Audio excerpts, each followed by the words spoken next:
Hello, everybody, and to quote Christian Slater in Pump Up the Volume, greetings and salutations. It always killed me that he was doing one of the worst Jack Nicholson impersonations, or at least I think it was. I mean, maybe that's just the way he was.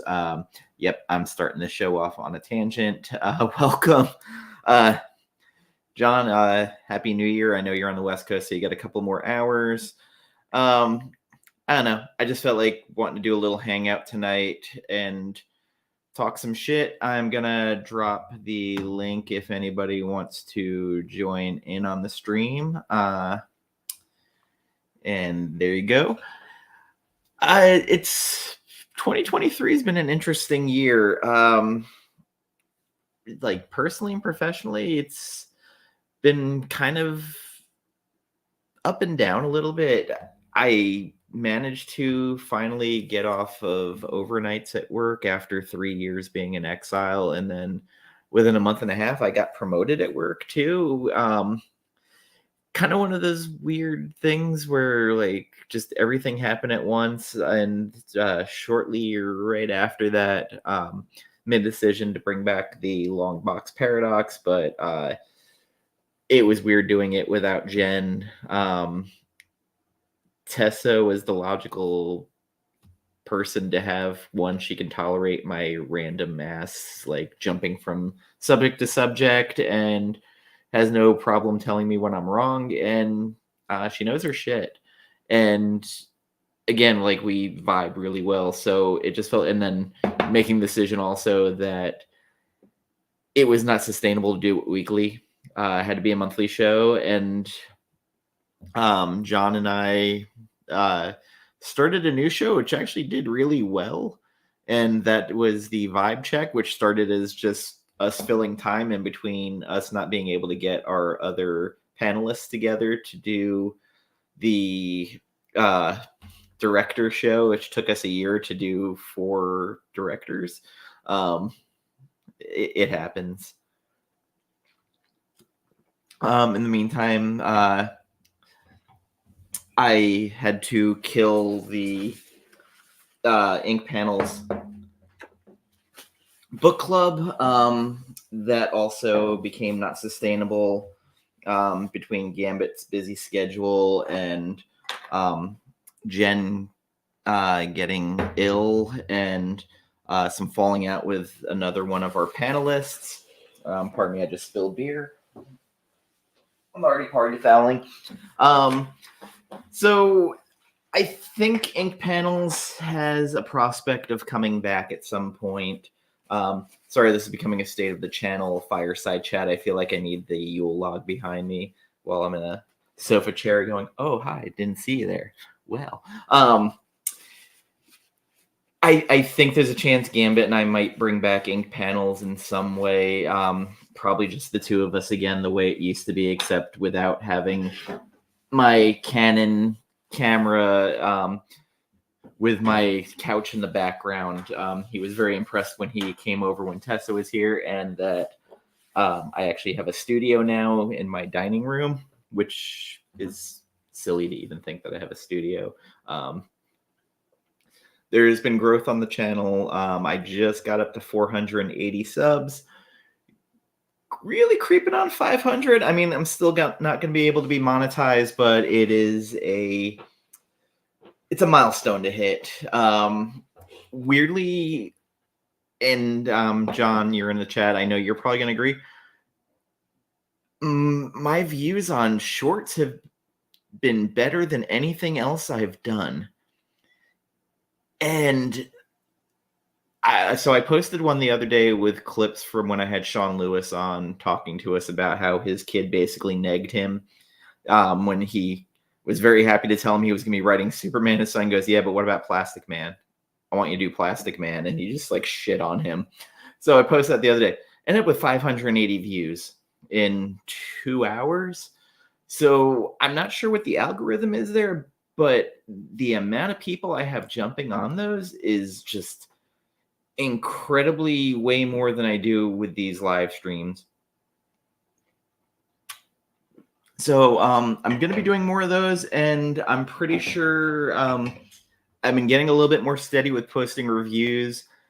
So you'll probably see more of those, or at least they're going to be reviews, quick thoughts. Like, I don't want to do more than like 5 to 7 minutes on them. Um, I should actually write scripts when I do them, but honestly, when I write scripts, I feel like you're not getting the true version of me, if that makes sense. Like, I'll feel too much like I'm reading and like a robot, and I don't know if I like doing that, but you'll get some version of that. I will be on January 9th. Myself, Tessa, and Fire Guy Ryan will be interviewing Philip Kennedy Johnson, which I'm super excited about because his Action Comics run has been great. And if you have read The Last God, Fellspire Chronicles by Philip Kennedy Johnson with Riccardo Federici, you're probably going to hear Ryan and I nerd out about it with him for a large portion of the show. As John's Comics with Kids, if he's still in the chat, will attest, like, that is possibly one of the best fantasy books I've read, hands down, even though it steals a lot from the Tolkien stuff, like, but the world building, there's body horror in it. Like, it's such a freaking incredible book. And as I posted on Threads the other day, for Philip Kennedy Johnson to get me to read Superman again, I'm not a huge Superman fan.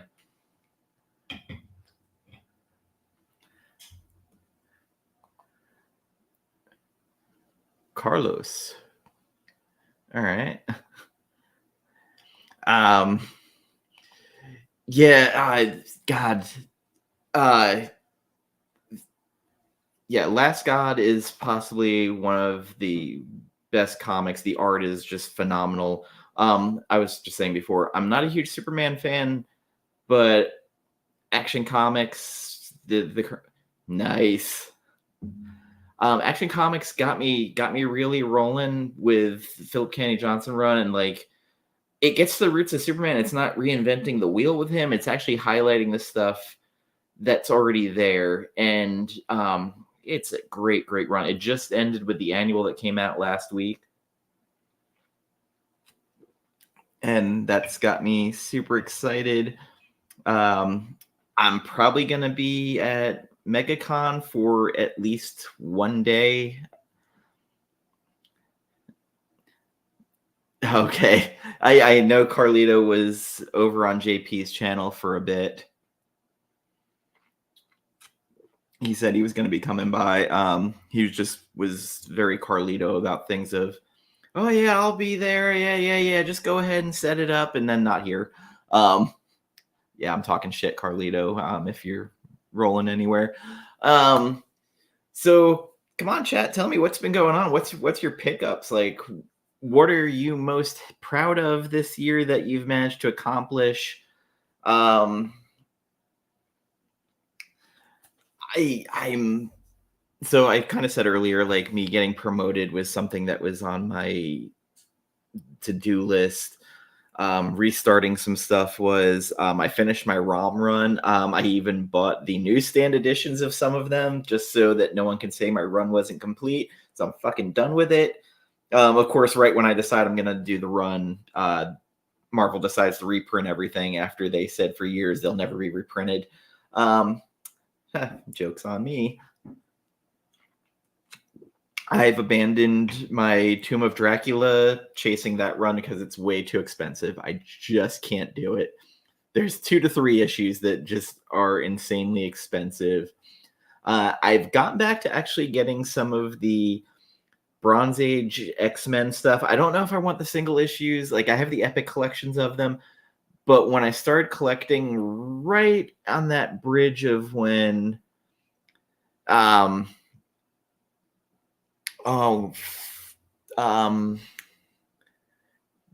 Jr. took over, Punk Rock Storm, there was the Barry Windsor Smith issues. Man, some of those were just so good. Especially the Barry Windsor Smith issue with Lady Deathstrike. It was that cover. I when she first gets introduced, I love that cover. And some of the New Mutants, like, there's certain covers I've been picking up. I've also One of my shameful things is I'm a huge fan of some of the old New Universe stuff. DP7 was one that I really liked. And some of the Star Brand stuff, just knowing like the background stuff between Jim Shooter and our good friend John Byrne, which John Byrne burned an effigy of Jim Shooter out in his yard at a party he was having when Jim Shooter got fired.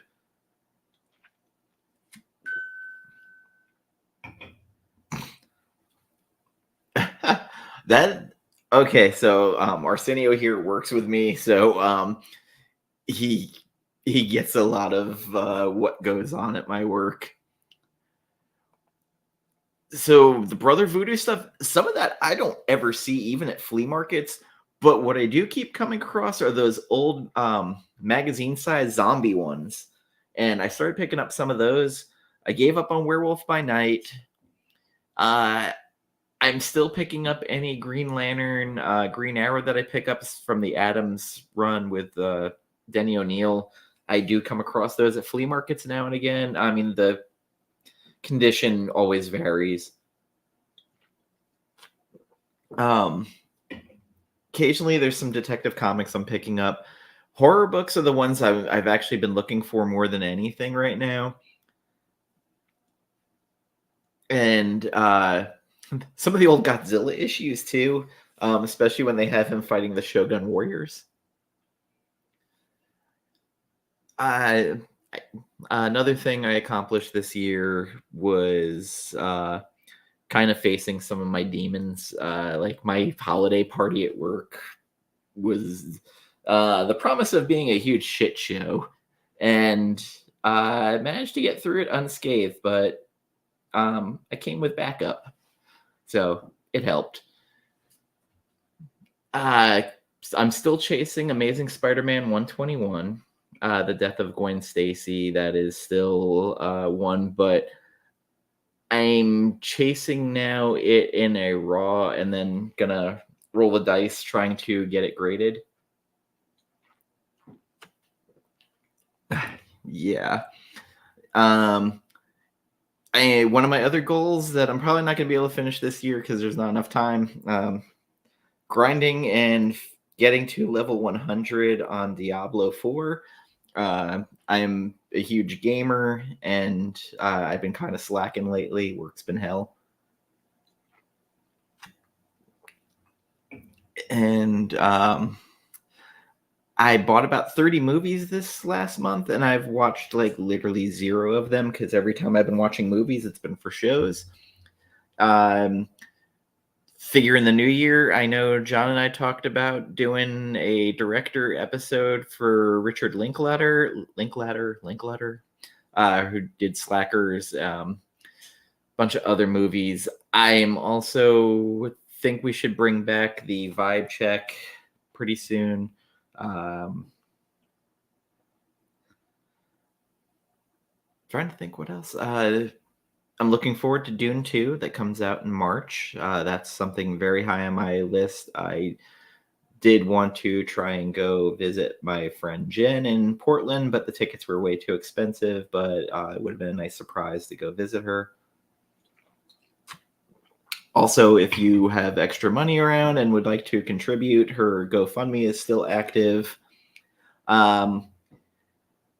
She has not hit her goal yet. I don't remember what the dollar amount is now, but it's doable. I honestly forgot it was still going on because at one point I know like they said it was going to be, a 2-month thing, and yeah, I suck.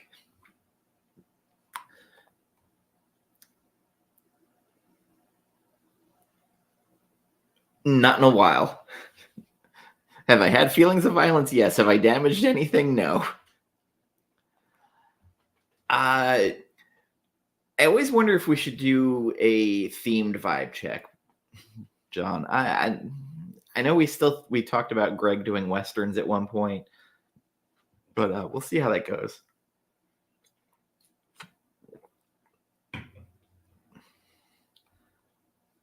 That's fine. I'm not a very violent person. I will talk shit, though. I will talk shit to no end, and my mouth has gotten me into so much fucking trouble over the years, good and bad.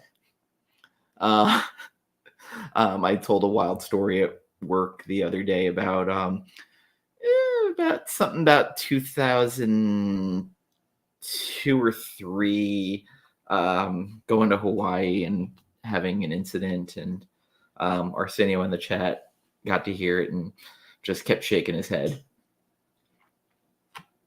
I've also was at a bar and there was a waitress I knew, and her boyfriend, she came and hugged me, and her boyfriend just kept staring at me, and I blew him a kiss, and then he sucker punched me, and I ended up just laughing, saying I deserve that, and just walked off.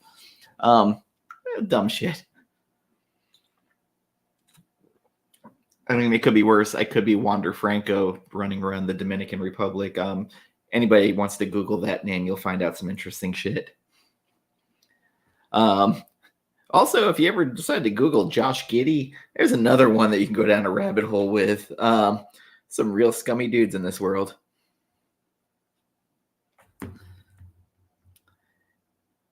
And if you hear explosions outside, it's because apparently people think it's 4th of July. They're launching fireworks like crazy outside.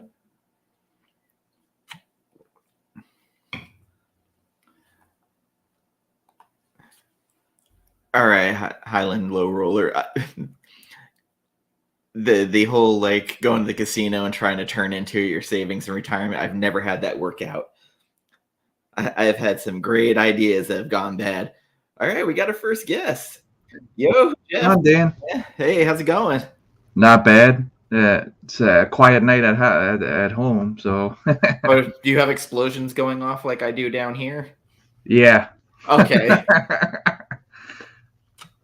My cat's hiding under the table. People are launching mortars nonstop outside. Yeah, my dog's going nuts.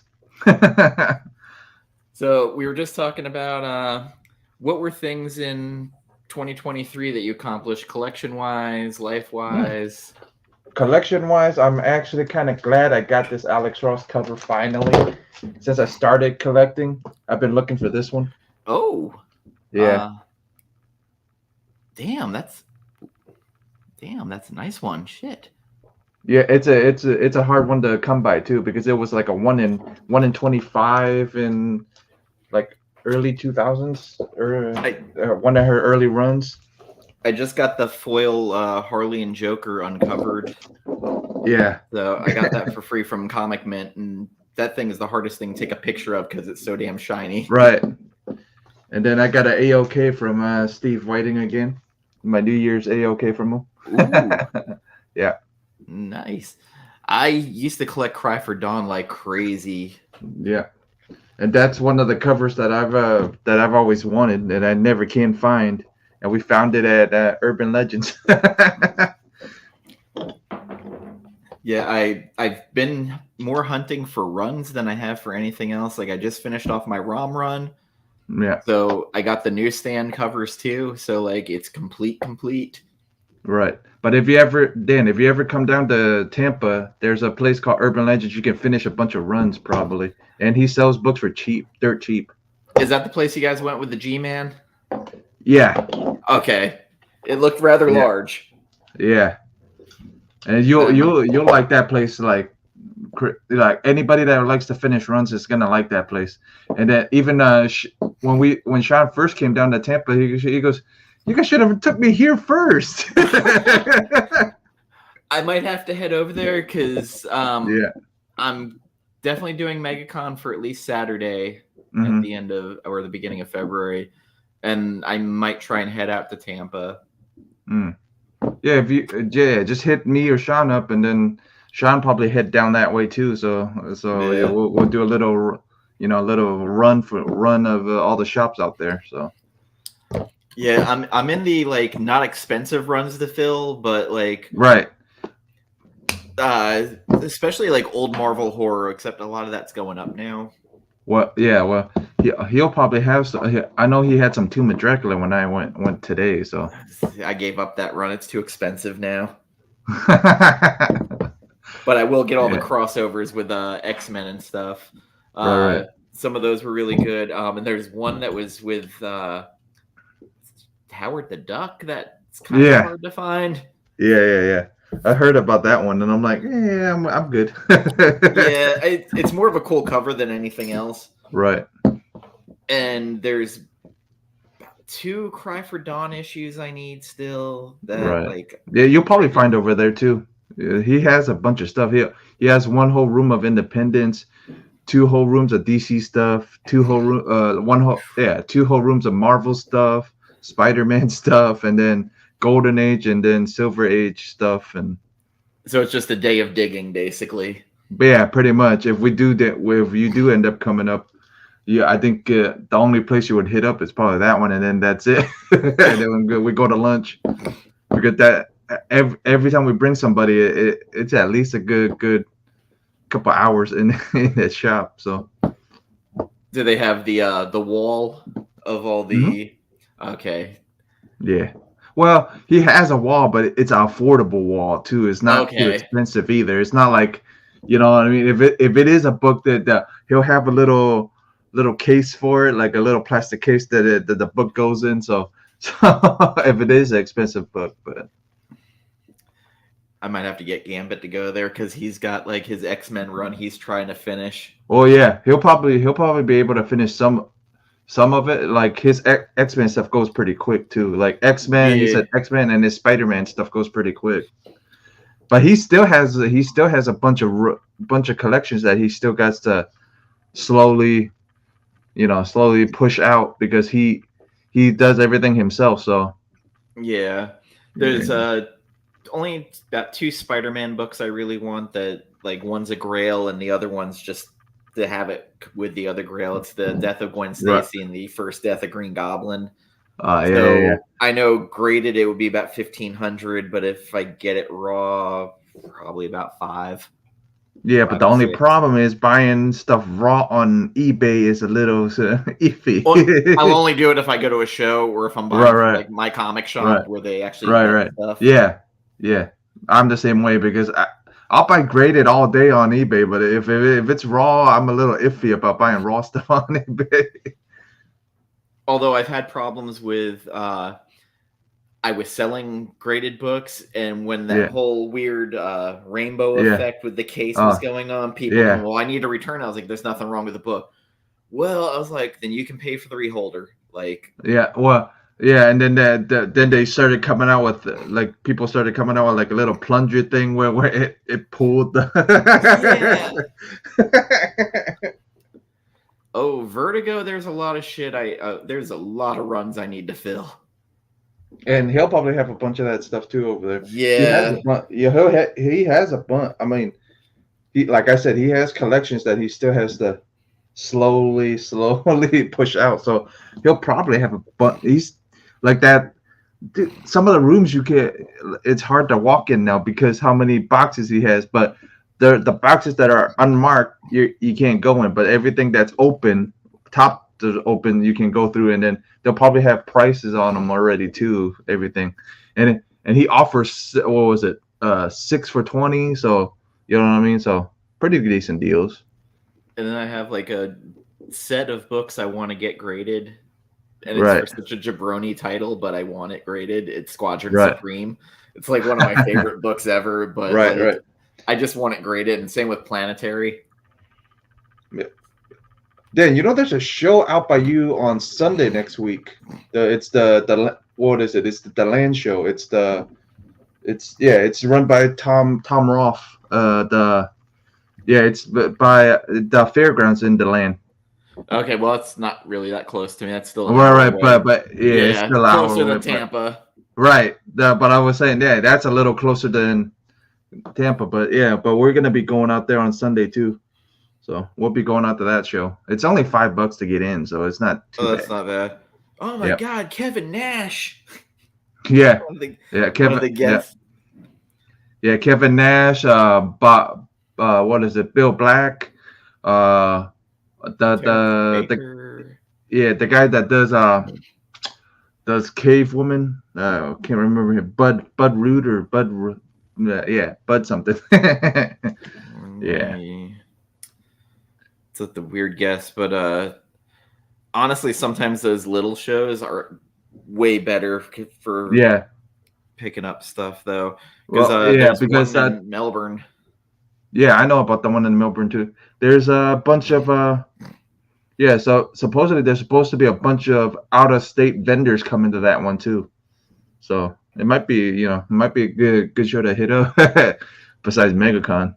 Yeah, like I said, MegaCon, I'm just going out to hang out with people. Yeah, I'm the same way. That's how we ended up meeting John and everybody else last year. So yeah. It's like the only time I like MegaCon is on a Sunday when the dealers don't want to bring shit with them, and like I'll start wheeling and dealing. Yeah, yeah. That's the best day, man. That's the best day if you're trying to look for anything. It's Sunday. Go, hey, I know you don't want to lug this back, so how about this? done that with statues. What's Hey, yo, what's up, fellas? The Carlito Banditos. Carlitos Banditos in the house. What's up, Jeff? Good to see you. Not here, much, buddy. man. Not much. There was a quiet night at the house, and I saw Dan was on. I'm like, I might as well pop on with Dan. I'm not doing anything. Yeah, that's why I just started dropping the link, and I'm like, whoever wants to come in. Nice. JP went a little long. I think he was excited to have a couple people on a show. So he was sipping along. Yeah, he had a Maker's Mark, which I've never seen, so that's pretty cool. So apparently Carlito's taking vacation MegaCon week. I am. So you coming up to MegaCon, Carlito? I mean, I don't know. I'll be in Florida. Whether or not I make it to MegaCon is remain to be seen. I mean, even if you don't make it to the show, you can always hit us up and come out after, like have dinner with us and stuff like that. You can always do that. Because I'll tell you, right over by that convention center, there's this place called the Boston Lobster Fest or Feast or whatever. Bro, I'll kill that prime rib in that motherfucker. Like they've got a great bar. Like they actually have like 20-year scotch you can buy by the glass. Oh, dude, they've got so many good bourbons down there too, and cigars. Plus, you can hit. Dude, they got so many. They got so many. What was it? What is it? I can't remember. It's all at the top of my head. They got a real IMAX, like a true IMAX over there. Hell yeah. The planetarium. Oh yeah. And they've got the big AMC over there. That's in City Walk at Universal. Yep. And Universal, you can get shit faced there. Yeah. I haven't been out towards Dan's in a long time, like towards your area, and since I was a teenager, man. I haven't been out that way. That's all. I haven't been out that way. That was when Tessa was coming here. She goes, "Do you really live on an island?" I was like, "I mean, it's a barrier island, but yeah, technically it's an island." Yeah. Yeah. Yeah, because I remember the last time I was out there. I think I was a kid or at least 13 or 14. Why? Because that school trip and whatever. So yeah, I think that's the last time I was out there.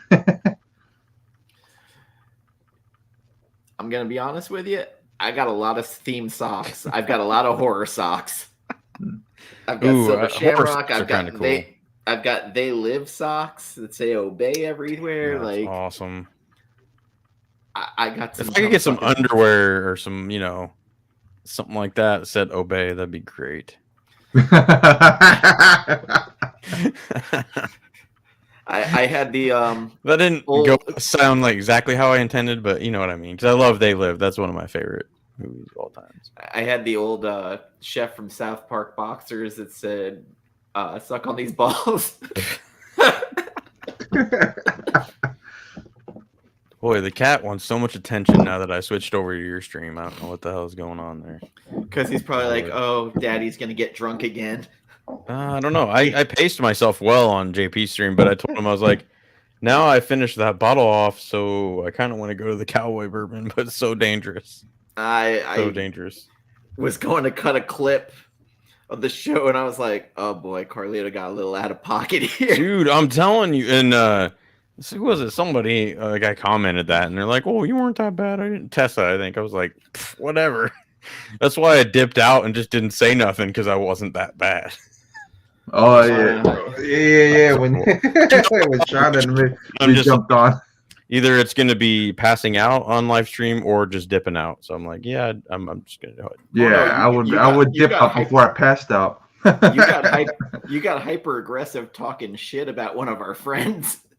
I don't know if it was aggressive. I mean, I made some comments, but yeah, a couple of comments. I was just like, I don't think it was really aggressive. It didn't hit me till like I was listening back to cut a clip. I was like, oof. I mean, I watched it back, just that part, and I'm like, yeah, it was a little. But I didn't think it was super hyper aggressive. No, but it was like it was little Robert De Niro, a little bit. But you know, it's like soon after that, I'm like, yeah. In my head, I was probably like, yeah, I should probably dip out, and I did. Well, and yeah, it ended nice. So yeah, that's true, John. I mean, but that's kind of if I didn't talk crap about you, that means I don't like you. Jeff and Sean dipped in with people too. I think I was on for another 20 minutes with Tessa, and then we did like another half hour off the. Yeah, you did. Yeah. And then I passed out. I literally I hung up. I walked into the couch, and I woke up in the morning with my head pounding. I was good. Luckily I didn't drink any beer that night, so I was all right. I always do the liquor before beer in the clear. I have to keep doing that rhyme in my head. Doesn't matter. We all do that. We all do that. Beer just destroys me. But Jeff was just telling us about this comic store, Urban Legends, down over in his area that apparently I can lose 3 to 5 hours in. Ooh. Trust me, everybody we brought the first brought the second, if we didn't bring them to that shop first, everybody gets pissed and go, you guys should have brought us here first. Nice. So yeah, so if you guys are ever out in this area, just let us, especially you, Dan, let us know, and then we'll meet up with you over there or whatever, or meet up with you somewhere. And I used to go to Buccaneer games 1 to 3 times a year. This time I wasn't able to go this year. Right. Where in Tampa is that place? Is it? It's in Brandon, but if you're gonna come out to the state, if you ever come out to the Bucs games again, there actually is a shop that right down the road from them, and it's my LCS. I'm right down the street from the stadium. Yeah, not even that. Well, probably 15, 20 minutes away from the stadium. So, yeah, that's still not too bad. I've eaten at that Boston Market right by the stadium many a time. Oh yeah. Yeah, and that Boston Market is still there. Yeah, that mall, not so much. Yeah. I still remember when I was a kid though with that mall. There used to be a mall out there, right where the new Bucks thing is. That used to be right place. Where that. Yeah, right. That used to be the mall, our mall. Yeah, because I used to go over there, and they had a cheesesteak place in the food court we'd go to. Yep. We just lost our last AMC in Iowa, so I'm kind of bummed about that. But I will say I haven't been there in a couple of years because it was kind of run down. Well, yeah, all of those eventually AMC gets. Yeah, it's like they didn't want to invest in updating it all. It just kind of smelled, and well, I mean that's we've got the IMAX theater and all this other nice stuff. So that's the movie theater by me. Their IMAX is you walk in there and the floor's sticky. And you're sticking to the floor. You're like, what the hell happened? Yeah. I'm sorry, I was thinking of a different theater when you said that. But I got great memories. We got a lot of those out here too. So the fact that when Super Bowls happen, they import strippers from Tampa to wherever the Super Bowl is, because there's so many strip clubs in Tampa. It's the strip club capital of the world. Yeah, well, it used to be. I think Miami took that title. Is there still Hooters down in Miami on the beach, kind of? Well, there's the original Hooters out here in Clearwater. The original one. Clearwater. I've been to that one. It's a fucking dive. Yeah, but that was the original one. Now Now there's all these other fancy looking ones. No, there is a strip club in Miami where a former NBA player, Lou Williams, has his own wing joint inside the strip club. Yeah. And then it's called Sweet Lou's. Yeah. And then there's another one in Miami that used to be a freaking Costco or used to be a Walmart because the pole is freaking huge. The pole goes all the way, it goes all the way down. I'm like, holy shit. So in Orlando, there was a place, I don't know if it's still there. It's called Rachel's. It's still there. It was an all nude cabaret and an all nude restaurant. Ooh. I was never so gross. Like my friend and I went there and he ordered a steak and the girl rubbed the knife on her inner thigh and then put it on the table. I was like,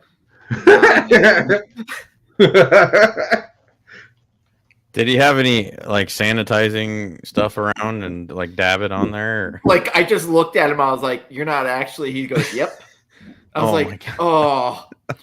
There was a topless donut place that used to be out here. Oh, geez. There used to be the baristas out this way too. So yeah. And then,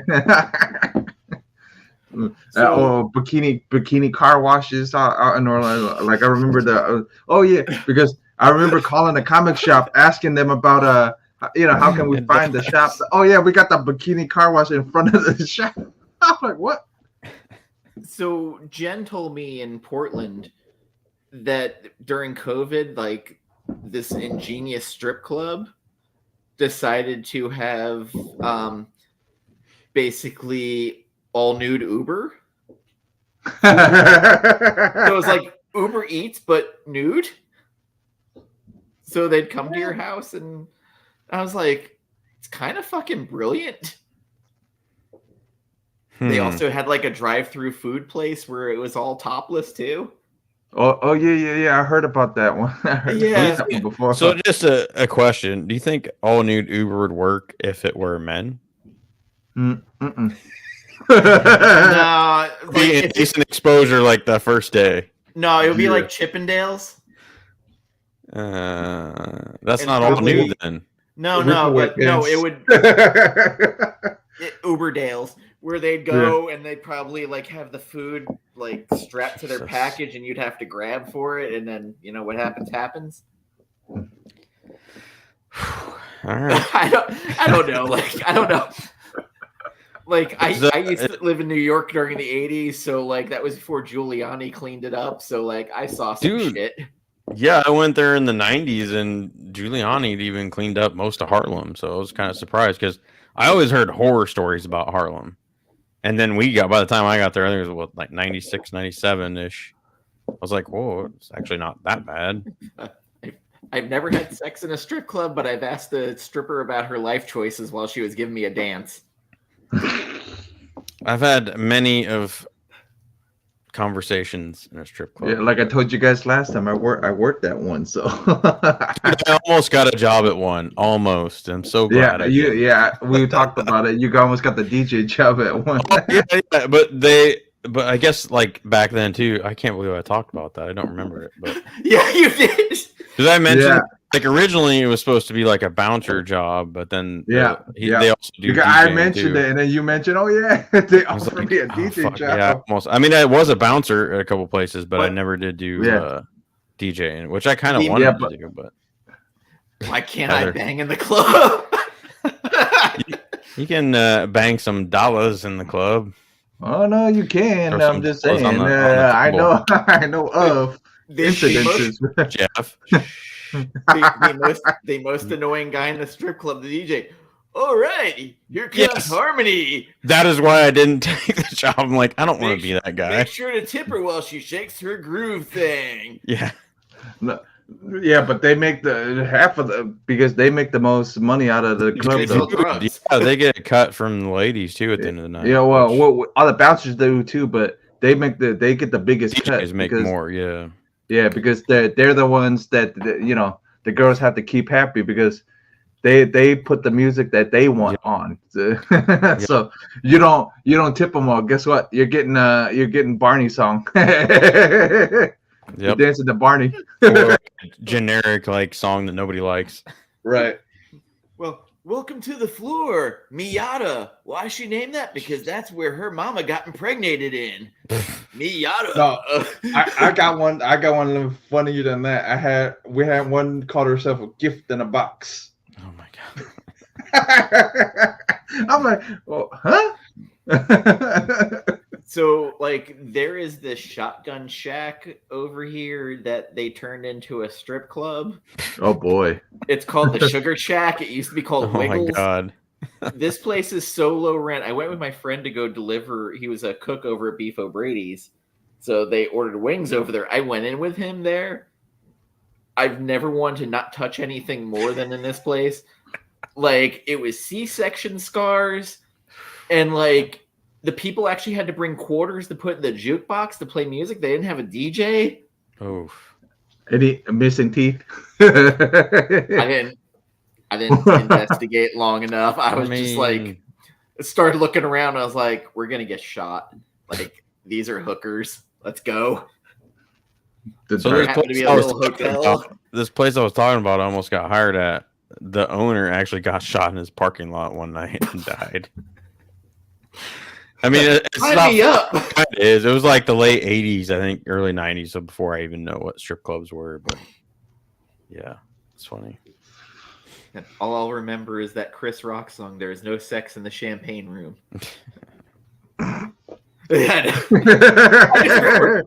I was like, this is how he's doing his musical debut. Like, everybody was putting out an album.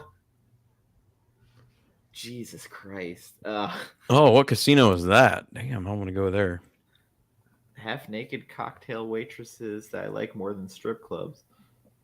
Oh, like, so I've seen hotter waitresses at strip clubs. Absolutely. Yeah. You know why, right? They hired them so that you get your attention more than anything. They get you amped up. Yeah. Yeah. Haha. Not what you're gonna be looking at, but get you fired up. Yeah. I always love when they give you the fake name. Oh yeah. I'm like, oh yeah, I'm from Orlando. I was like, so you make enough money to drive here from Orlando all the way to Cocoa Beach? And she gave me the name. I was like, oh, I'm Colonel Duke Lacrosse. Nice to meet you. How's it going? Or they'll say I'm a I'm Diamond or what. So at what age was it that your dad touched you inappropriately, your stepdad, that led you to this what? No, but half of them are some of them are extremely smart though. Some of them So usually you can tell though by the conversation you have with them. Right. Yep. I just so Cocoa Beach, where I live in Cape Canaveral, like there's just literally a 10-mile road where it's every other street. There's one. Yeah, especially right by the Disney Cruise Line.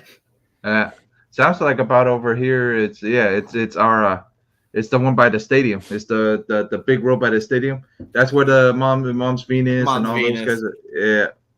In 2001, the spaceship and everything and.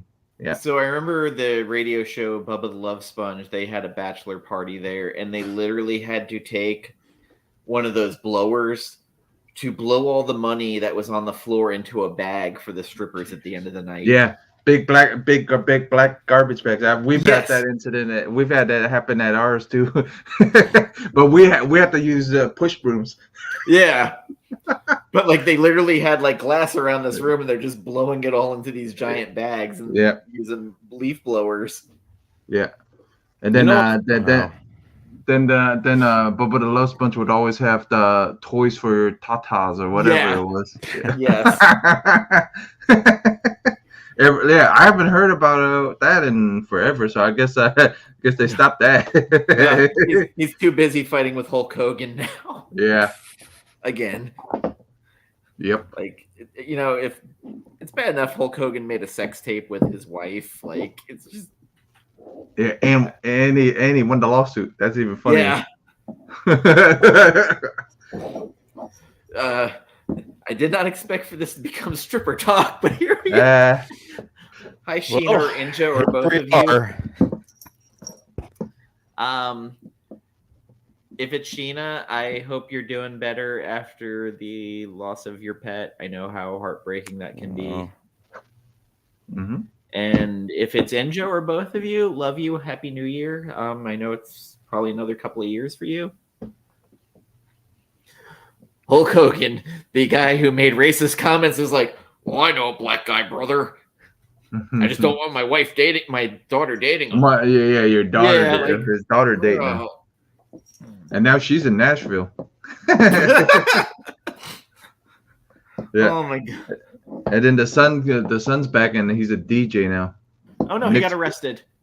Yeah. Oh yeah, for drunken disorderly or something like that. Yeah, the DUI after he, killed that kid. Yeah, dude, it's he should know better, but whatever. It's that Tampa life. Yeah. Someone thought this was a Zack Snyder Superman shirt, but it's Hans Zimmer 2017 concert hoodie, which I couldn't wear for about 3 or 4 years there because I was too fat. But now we're good. So is that your achievement for the year that you accomplished? You lost weight? I mean, I suppose you could call that an achievement. Well, no, it was something I know you were kind of working towards. Yeah, I mean, I still got a little bit to go, but definitely, even if I end up around here, I'm all right with it. I'm pretty good with where I'm at. But I probably should lose at least another 20, I would say.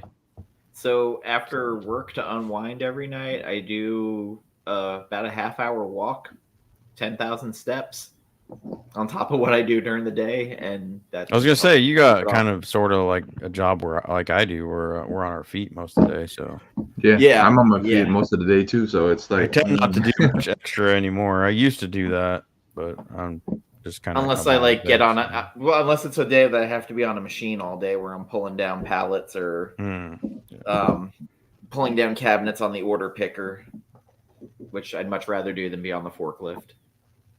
Yeah, I spend about 75% of my day on the forklift anymore. So. Oh. You sound like someone who's ready to work at Home Depot in the lumber department. Yeah. You probably make way more money. I mean, I've been there. I was when I started out at Menards, I was just a yard guy, and I worked on a forklift and slid lumber, stocked lumber in the rack. So, yeah. Been there, man. Arsenio in our chat's one of my head cashiers. Nice. And then I'm the Lord of Toilets and Electrical. Lord of Toilets. You should change your headline to that right now. I love when people walk up. You know anything about toilets? Yeah, I've sat on one a couple of times. It's one of those jokes where it's like they sit there and stare at you for a minute and they're like, oh, you're that kind of guy. Yeah, you're a smart ass. Oh, great. Is there anybody else that can help me? Well, it can't be any worse than the one customer that went to Home Depot and said, "I'm gonna blow this." Oh, yeah. And he was taking a shit. Oh. Yeah. And the cops were called. That's even funnier. The cops were called. The guy goes, "All I was doing was taking that." Yeah, you can't say that anymore these days. Yeah. So like my store in particular is wild. Like I've had people shit on the floor and do like a trail of it, and like someone's like, "Oh, a dog shit," and like, "No, I think this was a human." Jesus. But have you had anybody shit in the urinal because the stalls were full? Yes. Disgusting. So we had someone OD. With the needle still in their arm. Jesus.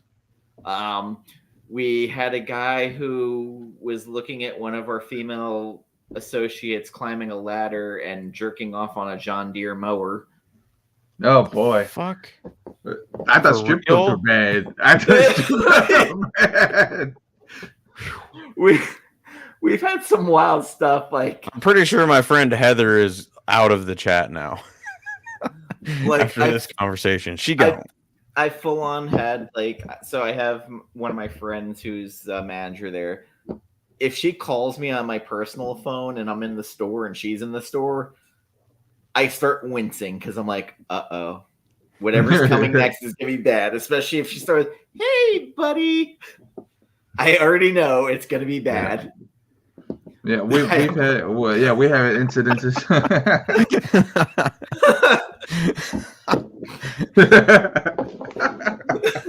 Is John going to MegaCon? No. But he went last year. He went last year, so he can't. Old Wolf is coming down, right? Huh? I don't know. Is he he? Better be. But I don't know. You have to ask him. But if he is, if he ain't, I might not come because I only did it because I thought he was coming. Yeah. Well, we got to ask him too. So just see. I'm just there to hang out with Tessa and Ryan. Oh, Ryan's gonna be there. Yeah, for some reason I got work that just came up, so I'm not gonna make it. More towards the first one than the second one, but hopefully I'll be able to ride up with Gambit. I'm not actively listening. Thanks, Heather. At least you're still tuned in. Yeah, at least she's probably actually doing stuff in the background. Like, oh, this is interesting. Oh, so John's sticking with local cons. He's not a good guy. It's because teachers need a raise. Say it with me. Teachers need a raise. Teachers need more than a raise, man. They need an extra salary. There was an article, I forget where it was from, where the teacher ended up leaving his teaching job because he was making more at Walmart.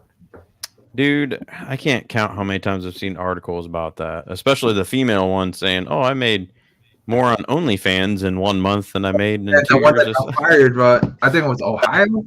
There's been a bunch of that stuff. Yeah, it's like, well, maybe you guys should pay them a little more, and then but the students are not helping either, man. Because what was it? One of our friends that are teachers, he was telling us a story where he's reading this report of the girl wrote a report. Reading it's supposed to be talking about amnesia, but he keeps seeing the word Indonesia in the damn. He's like, that's not right. 100%. Like, if these people are supposed to be developing our children, yeah, for sure. Like, they deserve a lot more, or at least bonuses for graduation rate. And can we actually teach like math and Yeah, but right now they're like pushing teachers out, man, and then putting them like in front of computers, and that's not going to be a good thing. No, it's not. And like China and Japan and they're teaching their freaking 4th and 5th graders physics, math and stuff that our kids can't even grasp, even when they get into high school and college. So it's our system is just back ass words. But I would say, I'm gonna put my tinfoil hat on now, but I do believe it because I heard some quotes from one of Rothschild's friends. But they basically just set up public schools to be worker drone builders. So and that's pretty much what they turn into. So all right, I'll take the tinfoil hat off now, and I'll go back to Carlito. But yeah, I'm interested in what Heather. What will turn this show around? Turn the ship around before I peace out. Well, Heather, what do you want to talk about? I'm gonna try to get some lower proof drink because there's no way I'm dipping into this now an hour before midnight. So I will say, hey JP, happy New Year! I can't believe he's still up. That's crazy. He must have talked to Adam for a while on the stream. The link is higher in the chat if you wanted to join JP. I don't think he will, but I mean, it'd be cool if he did for just a couple minutes. So, Carlito, what are you guys hunting for this year, 2024? What are you guys like? What books are you guys gonna try to go after? So books wise, I'm probably not the person to ask because I'm actually trying to sell some of my collection. And so yeah, I mean that's a goal. I think I'm gonna. So I sold 1/3 this year for I think it was between 15 to 20% of value, which is what I was looking at. I didn't want to do 10 cents on the dollar of cover like the comic shops wanted to offer. I'm sorry, but I mean, and these are even the books I didn't care about. So I was like, no way I'm going to do that. So I found a friend who wanted to buy them for, his little boy, and they've been reading some of them stuff too. So I know they went to a good spot, and I think it was 15% is about where 15% of value, by the way, not cover price. That's respectable. Which I think is pretty reasonable, and that was like the minimum I was going to let him go for. So Amazing Spider-Man 121, 122 for me. Right. A bunch of X-Men Bronze Age stuff that's right around right before John Romita Jr. took over, where it was like punk rock Storm. Some old New Universe books that I know I can pick up in like 50-cent bins just because I love those old DP7 books and stuff. 2 Dawn books that I'm missing. And then there's a couple of Faust issues, weirdly enough. Well. Kind of figured that. It's so like weirdly, like I'm trying to find the old issue I bought or my mom bought for me. It's just That's fun. That's actually kind of funny. Mom bought you a Faust book. So, I looked through old comic shop news, but they used to come in like when you go pick up your books in the bag. Right. And I saw this character with claws that looked cool. Right. So I was like, Mom, when you go to pick up my books next time, because the store was right by her work, I was like, could you pick up this book for me? So she did. She's like, oh, it's weird. They asked me who it was for, and I said my son. So, like, I left it out on the counter. I went and played basketball with my friends. My mom used to read comics. She started flipping through it. Uh-oh. I come back. She goes, hey, we need to have a talk. I'm like, all right. Like, the fuck? She's like, what did you know about this book? And I was like, nothing. Like, it just looked cool. She goes, do you know his dick's out? I was like, what? And she starts flipping through the book. Dick out, dick out, dick out, dick's still out. He's covered in blood with his dick out. Wait, what book is this? Faust. Okay. That's why when he said Mom bought it for him, I'm like, I'm surprised she did. She didn't know anything. She was really good about like feeding my obsession. She'd be like, all right, I'll go pick up this book for you, blah, blah, blah. Not think anything of it. She started flipping through and she's just like, what the fuck? She's like, did you know this book was all dong? And I'm like, wait, what? Straight dong. So if there's one issue, I'm just looking for just sentimental sake. My mom died. Right. So Heather. I got you. Sorry, Heather. You need to put like a warning content warning. So to me, this is a wholesome. To me, this is wholesome.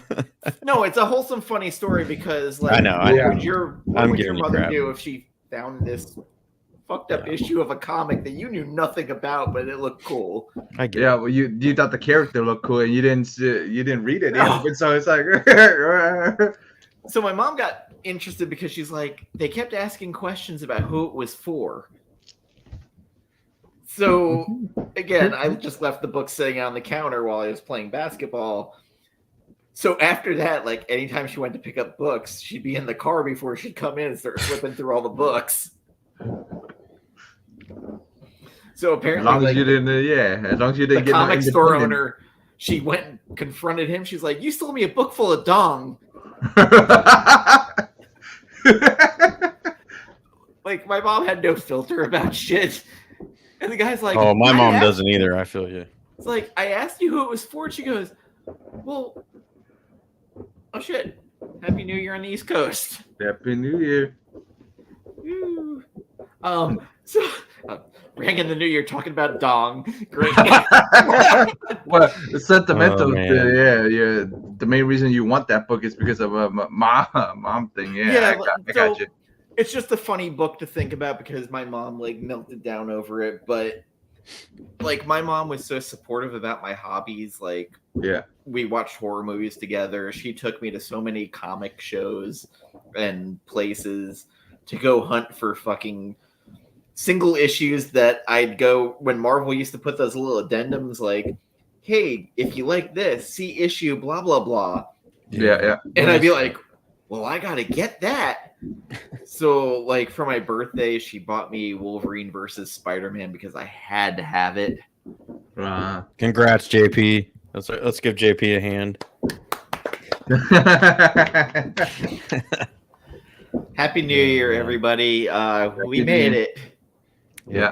Godspeed, East Coast. Still an hour behind you. I will make it to Central Time. Usually, I was about 6 hours or 6 months behind fashion and other trends too. So,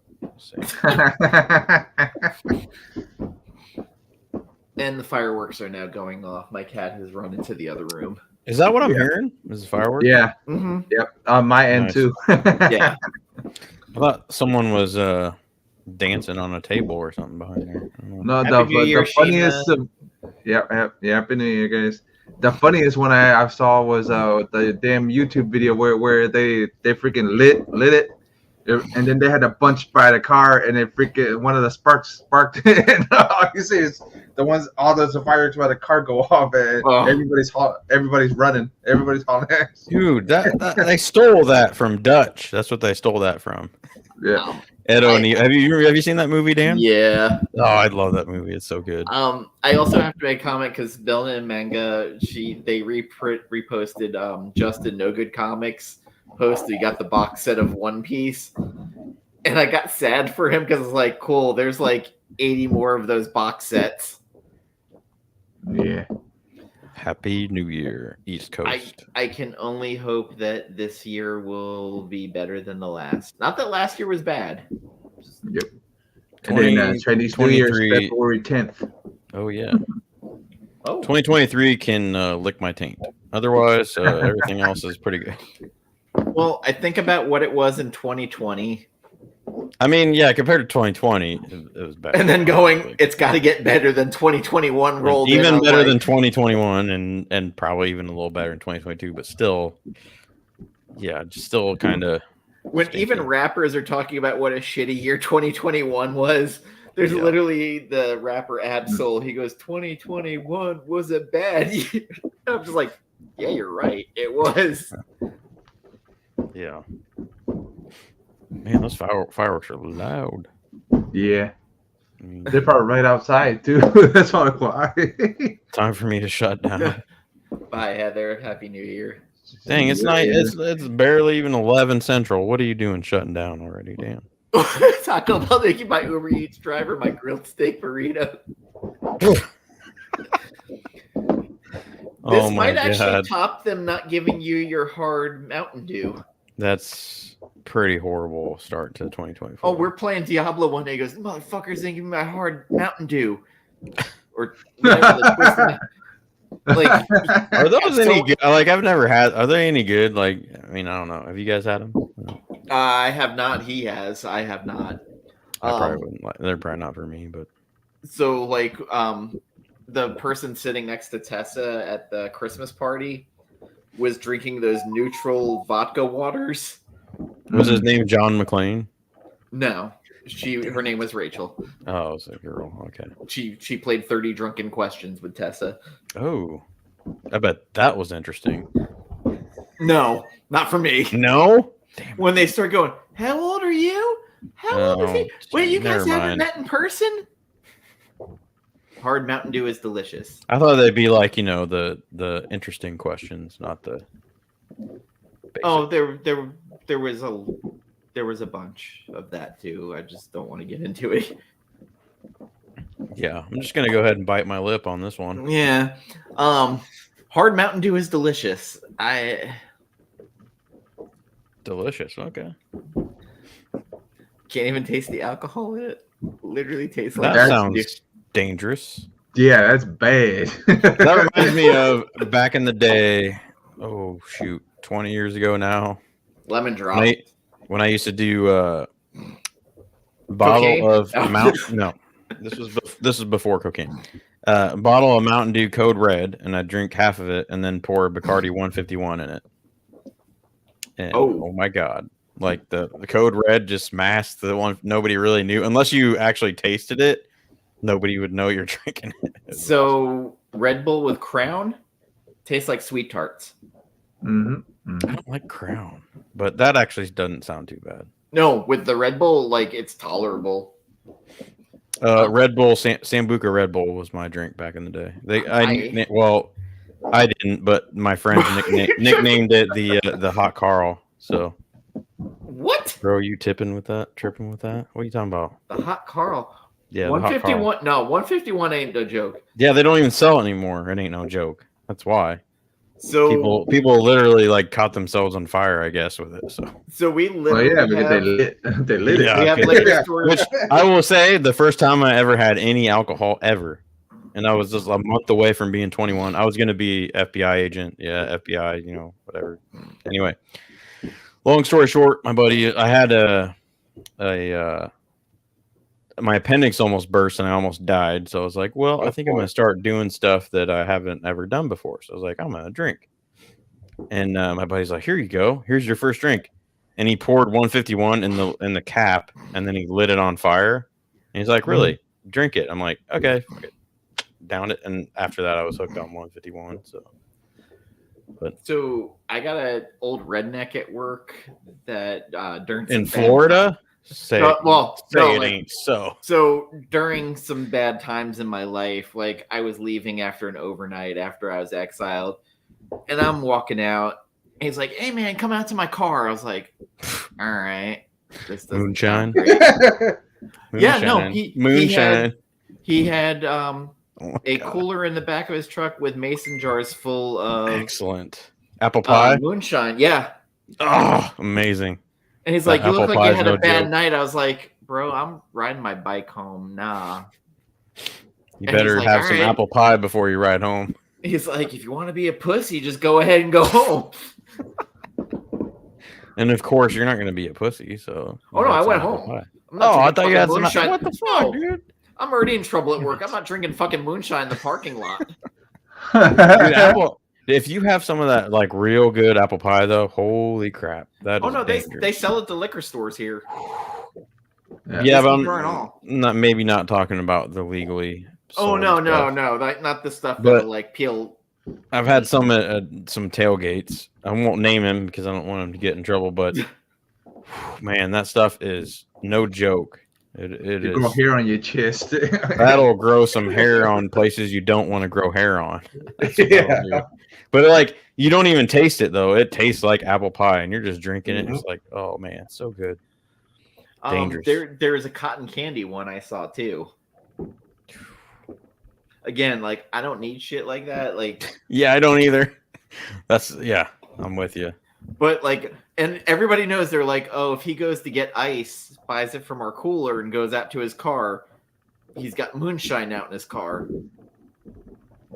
Like this fucking dude, like. So one night he started asking me about why I was in trouble. And he goes, "Well, you knew she was a pain in the ass, you dumb fuck." Pulls me off the reach truck and he gets on it to load stuff. He's still talking shit to me. He goes, "Listen, man, I want to get rid of my wife too." And then he stops. He goes, "Legally, of course." I'm like, "Thanks. You just made me an accessory, fucker." Wait, so you must have been talking about your lovely ex. This was years ago, but yes. Okay. Yes. But like this dude's just talking shit, and then someone's like, "Yeah, I went to his house to go buy a gun from him, and there's a giant rebel flag out in his yard." I was like, "Of course there is." Of course. Yeah, this is a way better move for me right here. Really super low, 84 proof, I think. It's a 10 cup 10 year. 10 cup 10 year. Have you ever had a Midori sour? Oh, what? A Midori sour. If he has to say what, I don't think. Well, it sounds familiar, but I don't know what's in it. Like don't know. It's a bit of a frou-frou drink, but it probably not like, then. No, well, it tastes like a watermelon Jolly Rancher when you do it. Oh, I have had watermelon Jolly Rancher shots. Is that what's in those? A little bit, yeah. It's just okay. Yeah. Then, yep. Like, JP, I'm surprised you made it this far. Happy New Year, Godspeed, buddy. JP's going to be getting something this year for his 2024 goals. Bourbon goals, that is. Oh, okay. Not sure I'll be able to do any comic stuff for him, but we'll see. So one of my goals, I'm still trying to achieve it. I want to surprise Jen and head out to Portland to go see Dune Part 2 with her. So if tickets drop below 600, I'm probably going to try and pull the trigger. Oh yeah. You can always spirit. I'm just. Well, the other part is if she's too sick to be able to go. Right. I don't want to be presumptive, but I'm going to invite myself to that. So it'll just end up being me, you, and Scott going. That's fine. Jen will be like, I'm too sick, and then we'll just be watching going, Hans Zimmer's cool. Dude, Hans Zimmer. Oh. But that's Hans Zimmer in 2017 in Chicago and Cody Jinks this past year are two of the best concerts I've ever been to. One of my highlights of 2024 is being able to go see Dune. And apparently John Williams is touring again, doing all of his scores. Really? Yes. God, he's getting up there. And John Carpenter also is touring around. He usually does Orlando or Tampa. Of course, yeah. I don't think he's going to hit the Midwest. That's just my guess. Yeah. Unless it's like Chicago. Maybe. Well, you know he was born and raised in Kentucky. Yeah, but that's more East Coast. And apparently Willie Nelson's playing in Cocoa over by my house in February 18th. Randomly in Podunk, middle of my county. It's Willie Nelson. I got it. I mean, come on, man. It's Willie. I'm not a country fan, but Willie Nelson's like but getting real close to the Rainbow Bridge. Willie, I mean, you don't have to be a country fan to like him. So. Oh, another thing of my collecting, I'm trying to recollect all of the Walter Simonson Thor run. Not expensive books. Always good, not expensive. Yeah, I'm going budget, not expensive, but rebuying my childhood. Yeah. Hell yeah. I've also bought way too much comic art lately. That's ate up my budget. Yeah, well, I'm glad you're not going to that Yo Puff. Yeah. Orlando show. Dude, Orlando give him Expo. the link. Give him the link. Dude, you know what? Dan, you know the 1 day ticket is like $110. That's for 1 day. Well, I also saw Sean Murphy's gonna be there. Sean Gordon Murphy, and I was like, his art is pretty expensive. Simone DeMeo. Yeah, I would love to go. Honestly, I would love to go, but the price for the ticket is expensive as hell for 1 day. Speaking of art stuff, though, I think I'm going to visit Frazetta when I'm down in Florida. Oh yeah. When are you? You're down in February, aren't you? Yeah, just kidding. That would be cool, though. That'd be sick. That'd be awesome. No, that's a good day to spend. Yeah, but just let me know, man, and then I can set something up and you can go. If you're coming down in February, that'd be dope. So we'll just go. I have a new art dealer I go through that has a lot of the Spanish artists, and the art is cheap. Yeah, is Gambit an art dealer now? No. Oh, okay. The stuff's being shipped from Barcelona. Oh yeah, I've been looking for Jose Gonzalez stuff for a while. A lot of it seems to be DC art that they're repping right now, but the new Wonder Woman artist is one of their artists, and the most expensive I saw was $180. Okay, dude, I'm sorry, but I'm not sorry, but DC's killing it in my opinion. All their stuff, But I kind of regret not reading a lot of it right now. Yeah, I'm looking for the old school Vampy ones, all the old school. Vampy no way, that's surprising, Jeff. Yeah, well, yeah, the main one I'm looking for is Jose Gonzalez. That's the main one I'm looking for. But I swear I saw that at Half Price Books. Some of his stuff there once. I should have picked it up. Damn it. I bought a bunch. That's all right, Sean. That's all right. A bunch of Tula Lotte art. At least you got family and friends. I ain't got shit. I got my cat, I guess, and Dan. I could be, but I worked the night before. I worked last night, so I was tired as hell. So I'm like, I'm sleeping in. Dude, I'll probably be up late because I got up at 7 like I normally do on the weekends, but then I went back to bed at 8. Did you get that Jose Gonzalez Vampirella art edition? Yeah, I got it right here. It's actually sitting right here. Nice, dude. That's sick. Yeah, where'd you get that at? Actually, I got it from my comic, my shop. Your shop? My LCS, yeah, my LCS. Wow. They knew I was a fan, so they ordered it for me. Oh hell So yeah, of course. there actually is a run that he did that was never published by Warren. So yeah, that would 15,000. Ooh. yeah, but I saw some on Heritage, like some of his stuff pop up on Heritage to go of for like course. $300-400. I'm like, that's not too bad. Dude, get some of that stuff on Heritage. Is a 13 by 18 from Vampirella 37 for 2,000. Yeah.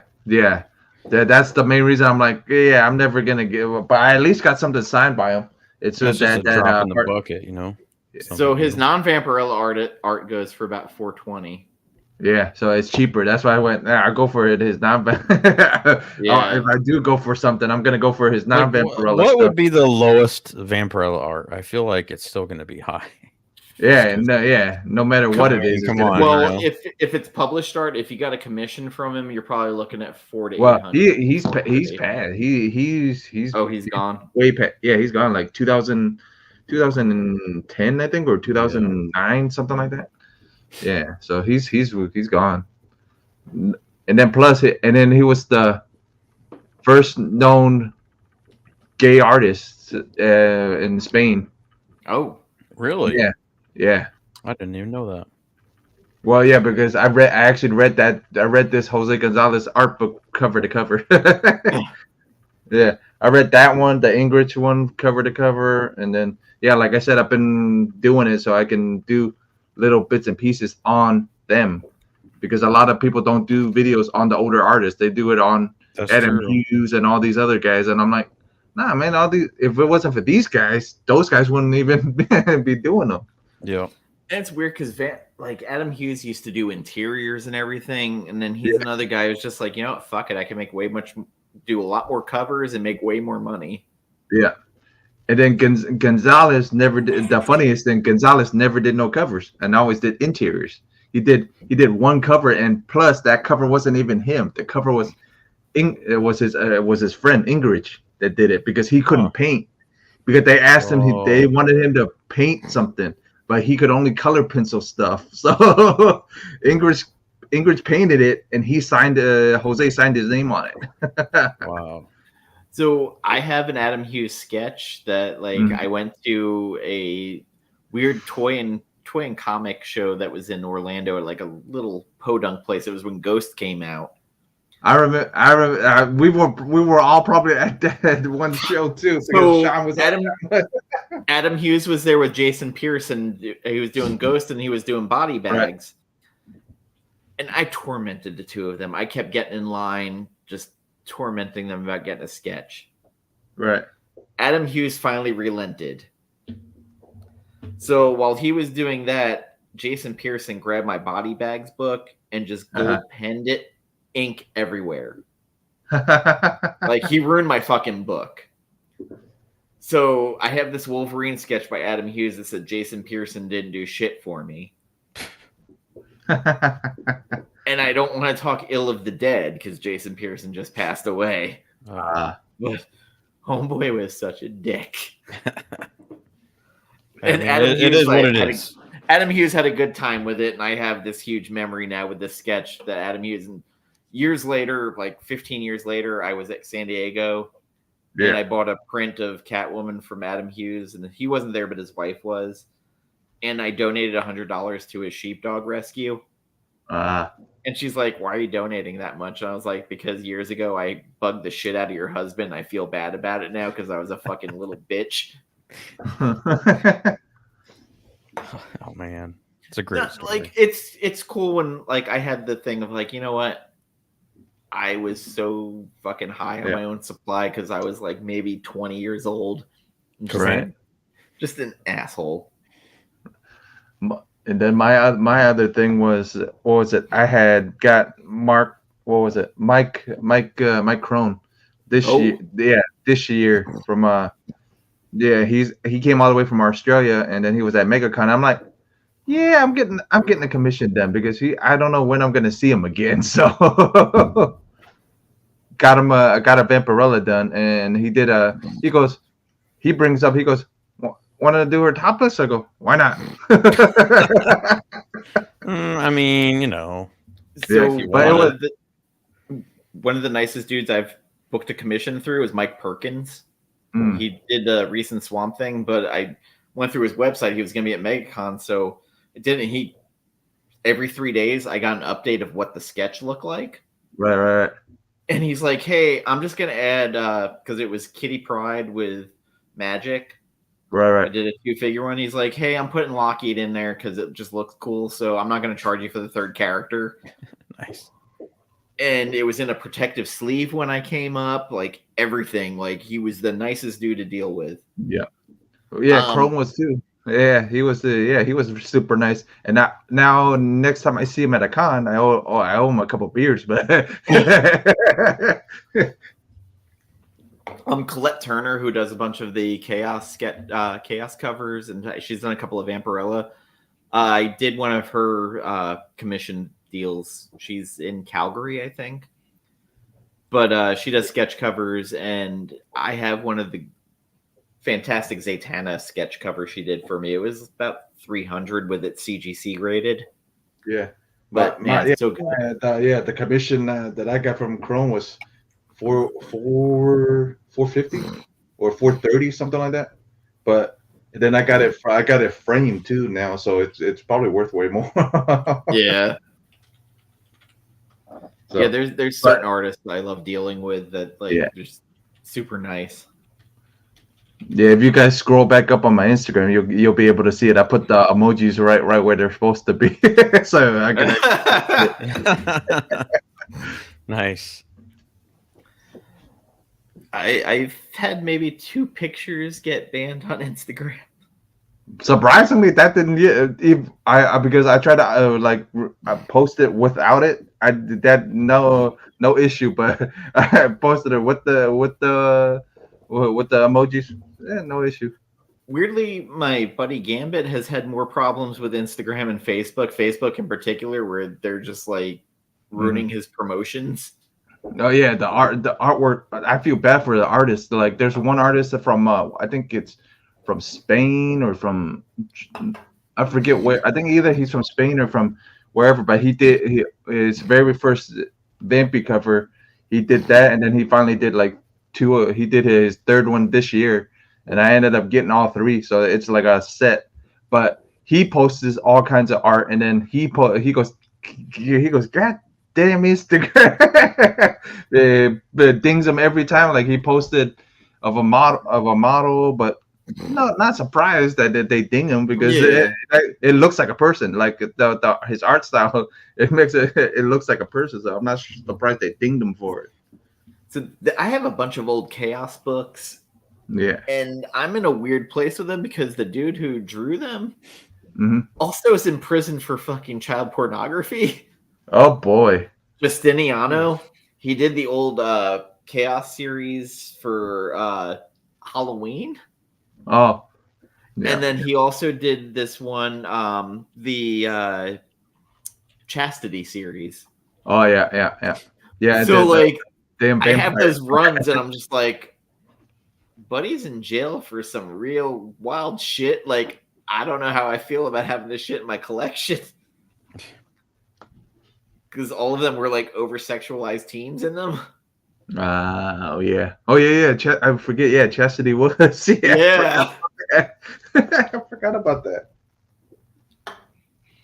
And it's weird. Dude, not really the same, but kind of the same. Like, my favorite musical up until a couple of years ago was Beyond the Sea, Kevin Spacey's Bobby Darin biopic. Isn't he out of jail now? And now I just can't watch that movie without.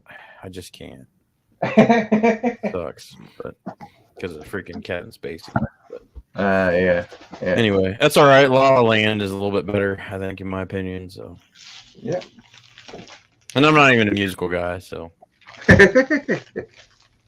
So Jeff, who are some cover artists you chase now? Like, if they put out a cover, you immediately it's a buy from you.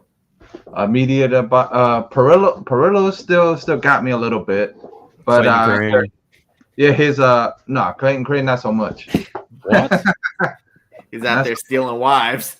Damn. Hide your wife. Hide your wife. And charge at an arm and a leg for his damn signature being a remark. Oh. Infinity signature, baby. Yeah, just kidding. That thing there, and then plus I met him too. He's kind of a Who, Clayton? Yeah, I met him too. He was actually cool at the time I met him, but then I imagine now he's probably not as cool. Yeah, not so much. Jenny Friesen, I chase like most Friesen's one too. Tulalote, when she puts out covers, I'll usually chase them down. And then every once in a while, Eric Basaluda, Ebas or Team Ass or whatever he calls it. And then there's a couple like Hughes sometimes now, not as much. Let's see, trying to think. I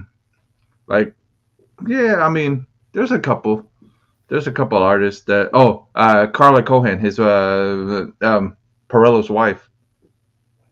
There's still art germ variants I'll usually chase. Depending on the character. Art germs, I'm on the fence. The Nathan Zerdy ones have been awesome lately. Oh yeah, Zerdy. Yeah, I still remember. I met Zerdy before he was cover guy. Before he did all the cover stuff. So he's done a couple of DC ones now that have been just absolute fire. Yeah, I got his Mary Marvel 1 out of 25 that he did. That was I still remember before he did all that stuff, and then I bought prints from him, and I'm like, dude, eventually he's gonna be big. It's funny when you find those guys where you're like, all right, like this dude at some point is gonna hit. Like I don't know when. Yeah, and I didn't expect it. Like, dude, like I bought it from I think it was like a Tampa Bay Comic Con, like early 2018, early 2000, like way before he went. You know, when he finally hit. I'm like, I looked at his art. I'm like, yeah, eventually his female art's gonna hit pretty hard. So. Art Germ was the same dude though too, where guy from overseas, where everybody was like, all right, like he does some cool anime art, and then all of a sudden everybody's like, well shit, I'm chasing his stuff. Yeah, and then hey, oh, you like Art Germ?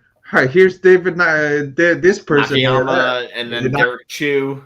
Yeah, and then come to find out, all those guys are from his school. Like some of those guys are from his school, and I'm like, well, that makes sense because the art looks similar, so it's kind of Nathan Zerdy now has become the good girl gone bad artist.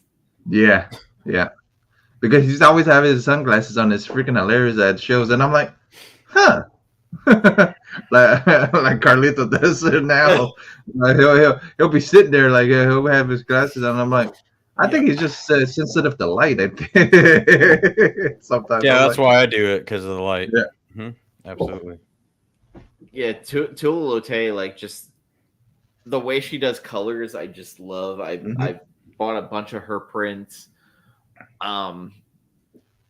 There's another cover artist where like they put out something. I'm like, all right, well, I guess I got. There's a couple of them that what is it? There's a couple of vampy ones that I really like too that are just getting known. I forget the damn artist's name. He's always cover artist B from Perillo. It's always freaking hilarious. So everybody goes, oh yeah, you're gonna get Perillo's cover. Nope, I'm getting the cover because you never know. The cover B guy could hit harder than Perillo eventually. Perillo did a bunch of DC covers for a while. Yeah, they were all B covers that were really good. Yeah, I remember during COVID, weirdly. Which, funny enough, I learned that COVID, if you mention it during your show, will get demonetized. Seriously? Yeah. Yeah. The people on Hack the Movies talk about it. YouTube's, I don't know. I wondered why like certain streams were calling it The Bug or Pandemic instead of. Also, apparently, if you mention OnlyFans or Fansly, oopsie, you will get also. Sorry, Dan, you're demonetized. Cool, because I'm not even at 500 subs yet. Oh, which, by the way, if you're watching this and you're not subbed up, Yeah, no. I thought you were like 600 or something. Nope, I just hit 480 the other day, and that Yeah, was I'm less than you. Then I'm at like 390, 395, or 396 or something, like 398 or something. That's ridiculous, Jeff. You should be at like 1,000 at least. Well, Yeah. And Dan, you should be at least at 800 of that. So Tessa's at like 1,300, and she hasn't put out anything on her channel in months. Dan, she has I know. assets that you don't have. I was about to say the same thing, but then I go. I tried to be the most diplomatic and politically correct I could on that. So that's just harder for dudes, man. I joked around the other day. Oh my god, fuck you, Arthur. I'll make pancakes with my feet. Do they still have a back page on whatchamacallit? I can't even remember. It's probably shut down because of the serial killer that went off. Anyway, yeah, you can say like sliced throats, murder, and stuff, and you're good. But yeah, don't say OF or other stuff. What I was gonna say is like actually, I'm gonna call it Only Fools from now on because that's only friends. Only fools. I did not coin that. Somebody else. The YouTube shorts that I've posted have gotten better views than the shit I've actually put. Yeah, I noticed that too. Well, it's because of the algorithm, man, and the attention span. It's like TikTok, you know. Yeah. You should honestly. You should do more shorts. You probably. So that clip I posted from the Sean Lewis interview. Which I loved. Was I the only one that commented on that? Because I loved. Yes, that was awesome. It got 580 views in 2 hours. There you go. Boom. Boom. But it's recycled content, which is where I like. It doesn't matter if it's a little tiny, 10-second clip that most of the people can't pay attention for more than 12 seconds. You're good. And then the Frazetta stuff. I ended up making like a short, and it got more views. I'm like, Yeah. But I also got a shitload of dislikes on it though too. Really? Yeah. So I had 10 that likes must be and like 3 dislikes. That's probably all your exes. Just kidding. I didn't mean to bring that up. My bad. Let's move on. No. So here's a funny story. I'm sure I'm right though. Her ex-husband used to go to every video I did and hit dislike. Yeah. For sure. Arsenio was just like, "Yep, check." All right, 30 minutes till midnight here in CT Central Time. So yeah, like weirdly the short videos, and I'm like, okay, maybe I need to do more of them. So now I'm kind of in the middle ground where I'm doing book reviews, but doing like 5 to 7 minute reviews, where it's more of my thoughts. And of course, I don't write a script because fuck that. I don't feel authentic when I write scripts. I hate that part too, man. I'm like, I really don't want to, but I may. You don't need to script. You don't need to script. But clips, yes, for sure. So I've had people come to me and they're like, the reason why you're failing, which they use failing with me, and I'm like, I was gonna say it better be in quotations because I don't think you're really failing. But and it's weird when you start telling people, no, this is a hobby. It's not. Yeah. Right. So they're like, the reason why your channel is failing, you're not doing. So this was your old buddy, Burke. Oh god! Telling me how I was failing and that I wasn't doing unboxings and doing this and doing that. Yeah, but you're not. You don't. Scripts. The whole thing is we don't want to be them. We don't want to be those type of thing, man. I don't. And I remember when I was thinking about starting something, and honestly, it's supposed to be the beginning of this year, but I never did. He gave me all those tips and stuff too, and I'm just like, yeah, I don't want to do that. That's not me. Nope, not me. Right. And I think as long as you're like that, I'd get called out. I know, and yeah, as long as you're authentic, I mean, if it takes 10 years, you'll grow. I mean, it doesn't matter. Like, I don't know, right. unless you're trying to make this your full-time job, right? Nobody gives a shit. Like, just do what you want to do. I'm thinking the same way you guys are because I don't want to do unboxings for. Dude, everybody else is doing unboxings. And I'm not gonna lie, as a viewer. Unboxings have been something I've never liked and never watched, except for with the exception of my friends I already know that are doing the unboxings. Which usually they're on Instagram. Yeah, it's on Instagram or whatever, and then I'll like it. But I don't watch anybody I don't know. Unboxings are the least interesting thing for me. I'm sorry, that's just how I am. But I like the connections I've made with people. Like it's me too. more authentic. You because, do like, good interviews too, so I think you need to keep that up. Yeah, well, And I've got JP was that. talking earlier about how he felt uncomfortable and was like, "Yeah, it's just not my thing." And I'm like, "Well, at least you have the awareness to know instead of just because there's some people on YouTube they don't have a clue and they still keep doing the same thing. It's like you're just not that great at it." But. And like, I get weirdly ballsy where it's like, fuck it, I'll email Philip Kennedy Johnson. I don't give a fuck. I went on Threads and I was like, hey man, would you want to come on my channel? He's like, yeah, like, why not? Email me here. And I'm like, oh fuck, it worked. Yeah, you never know, man. Just I learned that from experience. Just you never know. Just ask. Well, and the Philadelphia writer has become a friend of mine and Jen's. Like, he donated a sizable amount of money to her, and like, dude, he's a cool. I love it. I love his stuff. He's cool. He's a cool dude too. Yeah.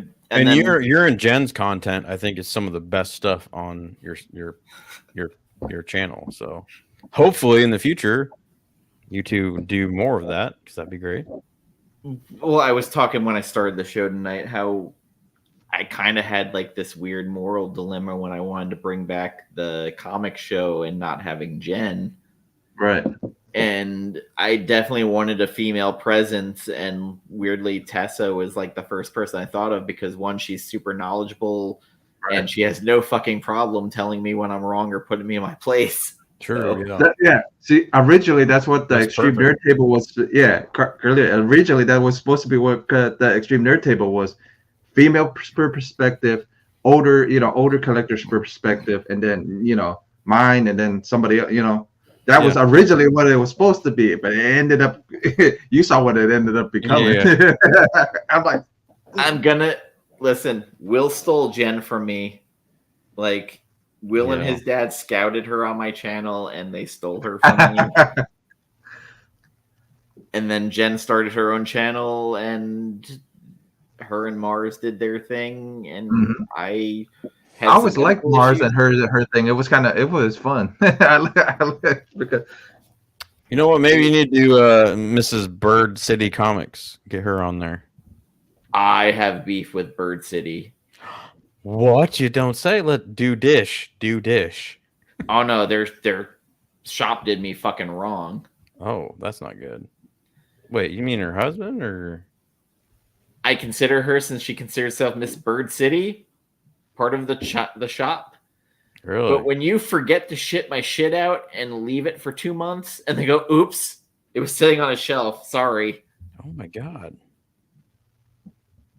I only ordered one thing from them way back, but it was. So it was the Jenny Friesen Sacrificers number 1 in 25, and I found a pretty good price through them. And then I waited.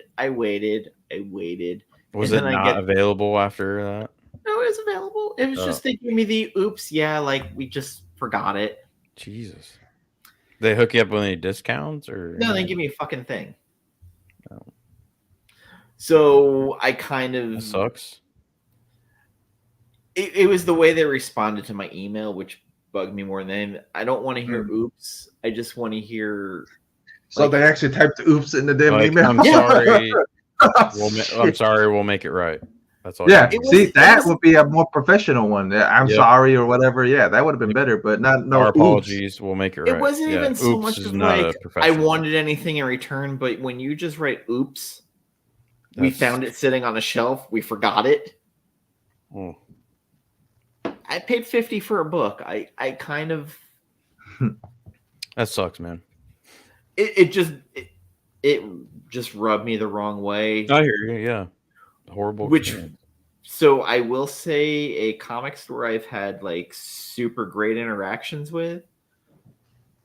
Fucking Third Eye in Baltimore. Oh yeah, they're awesome.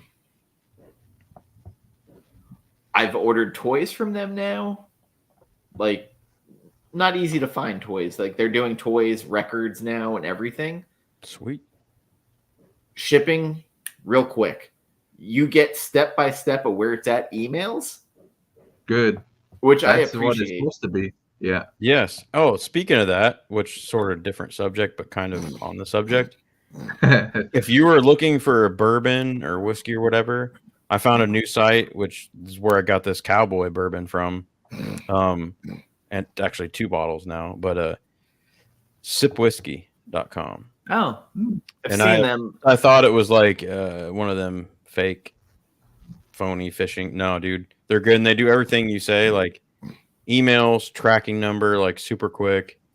And even if it's gonna be delayed at any amount, they'll send you an email, let you know, so you're not hanging and just sitting there waiting. And yeah, so and the 2 that I've ordered, if for some reason, landed both near a holiday, and yeah, they've been great. So they're out of California, of course, because California has everything. Yeah, but so there are some allocated stuff that's a little high price, but in general, most of it's pretty reasonable. So if you need anything off of there. Yeah. Third Eye has become my place where I know if my LCS is going to fuck up any special orders I have outside of my pull list, I just go to Third Eye. I've heard good things about Third Eye, actually. Yeah, Third Eye's good. They've been great. Their web presence is good. I ordered like a what do you call that? 1 in 25 or something cover from them one time for a Deathstroke book, I think. I would go to them above. So. I'd go above them. I'd go to them before Midtown at this point. Yeah, I heard they're that much better. They're really good, and then Thing from Another Planet is pretty good, especially if you're subscribing from them. But Third Eye, at this point, their pre-order sheet is easy as fuck to use. Like, once previews comes out, everything's on their site. They've got pictures already loaded. So, like, I know Tessa gave me shit. She's like, well, you didn't abandon your LCS. I was like, nope, I'm just kind of, like, subletting. So, we're working around. I'm going to try to get Chaos and Comics in the stream. He just was liking something on my Instagram, so I messaged him back, hey. Not Chris. Chris. Everybody's friend. Everybody's non-contrary, non-sarcastic. I love Chris. I love him I never want him and Ryan on the same stream ever. Oh, Ryan. Jeff, just curious, how many Vampy books you got? Vampy book wise, I got the whole the magazine run. I have the whole run. So that even though the mailaways, the 2 mailaways, the soft cover and the hardcover. Nice. The hardcover signed by Gonzalez. So yeah, and then that, and then I got a bunch of Perillo covers. Then the Alex Ross, the 3 Alex Ross, early 3 Alex Ross, Vampies. Yeah. So these. Freaking when sick. Harris did their relaunch of Vampirella with Tops, who was the artist on that? Yeah, who was the artist on that?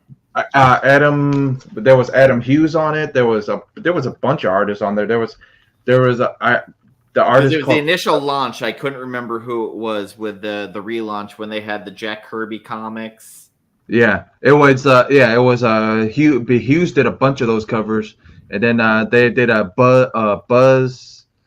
The artist Buzz did a bunch of those. It was Vengeance of Vampirella ones that he did, and then there was a bunch of I keep forgetting the artist's name, but his last name is Texas or something. It looks like Texas almost. It's spelled the same way. It's I remember Jusco did a bunch of the covers. Yeah, Jusco did a bunch of those too. Yeah, and then Jusco did a blend. Some of the art. Yep. Which was Jim Balent, before he was doing tarot, his Catwoman stuff was always really good. Yeah. So ballpark, how many books? Like ballpark, a couple of thousand maybe of Vampy stuff. Do you use CLZ or anything? Yeah. But sometimes I'll you know how it goes. You'll get it and then you'll forget this. I know. Yeah, I'm still trying to catch up on scanning shit. Yeah, me too.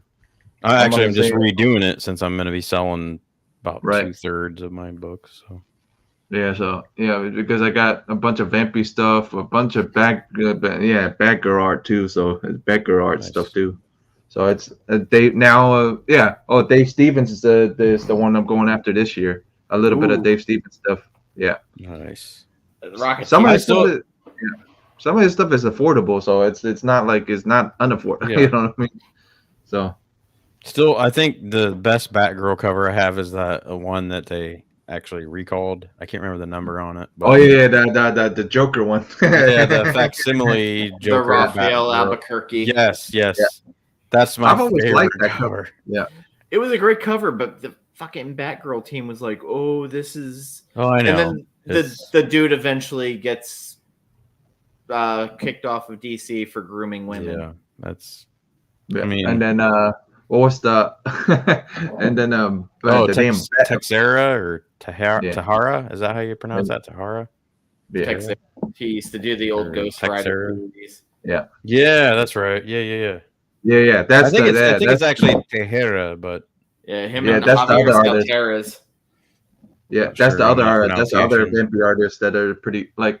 I like a lot of the old school stuff. It's just older stuff, but some of that stuff is okay. What are Jim your Barron. top 3 Vampy covers of all time? Oh, jeez. top Got top one 3 of them. is top 3 the Frazetta one, Oh, up yeah. there. Yeah, that one, and then Alex Ross's covers, the 2 covers. Really? Yeah, I Okay. like the Ross covers more than anything. Really? Okay. Yeah. Well, Also, no, the this fact one- that he had a model there when he was painting it. Oh, that is pretty sick though. Jesus, I've never seen that one right there. 1 in 20 because it was a 1 in 25 or 1 in 50 or something like that. That's why this one's 50. Okay. Yeah. This was a hard to find one, and I finally found it this year. So I'm like, dude, since I started collecting that, this is one of the ones I wanted. But I still like that other one too. Yeah, but that's that because if you get number 1, you have to get Alex Ross's homage to it. You know what I mean? Oh yeah. It's from the That is 2010 run. Gorgeous, Jesus. Yeah. And I'm thinking about having Sarah and Mom sign it, and then when I meet Ross, I have them sign it. So. Oh, dude, that'd be sick. Yeah. So that's the one thing I'm gonna do this year. Nice. And then a bunch of the old school covers. There's a bunch of old school covers that I really like too, like issue 75 of the Vampy magazine run. That's a pretty Inrich, or I always call him Inrich or Inrich. I always make it. I always call him the wrong name or mispronounce his name. Yeah. There is a Grail Halloween cover from the Chaos series that I'm looking for. Oh. It's a glow in the dark Michael Myers mask one they put out. I know that. I know about that one too. Man, that's a fucking beast to find. Yeah, those damn Chaos, even the Jason ones, man. The Jason ones, yeah, the Leatherface one, like the Texas Chainsaw, like any of those. Freddy one. Yeah. There's a Leatherface one that's actually a leather cover. Mm-hmm. That is a pain in the ass to get in good condition. Yeah, because the leather part. Yeah. Or the funniest one was the baby teeth one where it was made by sheep's whatever. I'm like, well, that's kind of cool. I wouldn't mind getting that, but sheepskin. There's a couple of the Friday the 13th ones that are kind of hard to come across. The order numbers on them were so low, so yeah. All those Chaos horror books were always hard to, because like you said, they're low because they ordered it low. Yeah. Devil's Due had a couple. They went out of business for their the Halloween one. So there's a couple of them. The Sienkiewicz one now has become a ghost. Oh yeah, Sienkiewicz. Yeah, and then the Devil's Due Jenny Frison. What's it? Hack and Slash. I actually got that one. Yeah. Yeah, and then it's actually right next to Hack Slash in the bookcase or in the case back here. So I have a Hack Slash #1 that I bought right before they had announced that it was optioned. Right. I've hung on to it just because I feel like that's a property that's gonna come back around. Yeah, honestly, I think that she's gonna be the new Buffy the Vampire thing. Honestly, and I'll be honest, if you can pick it up now that it's depressed, like it's worth it. Yeah. 10 minutes to midnight. 10 minutes to midnight. If you're looking to spec a book.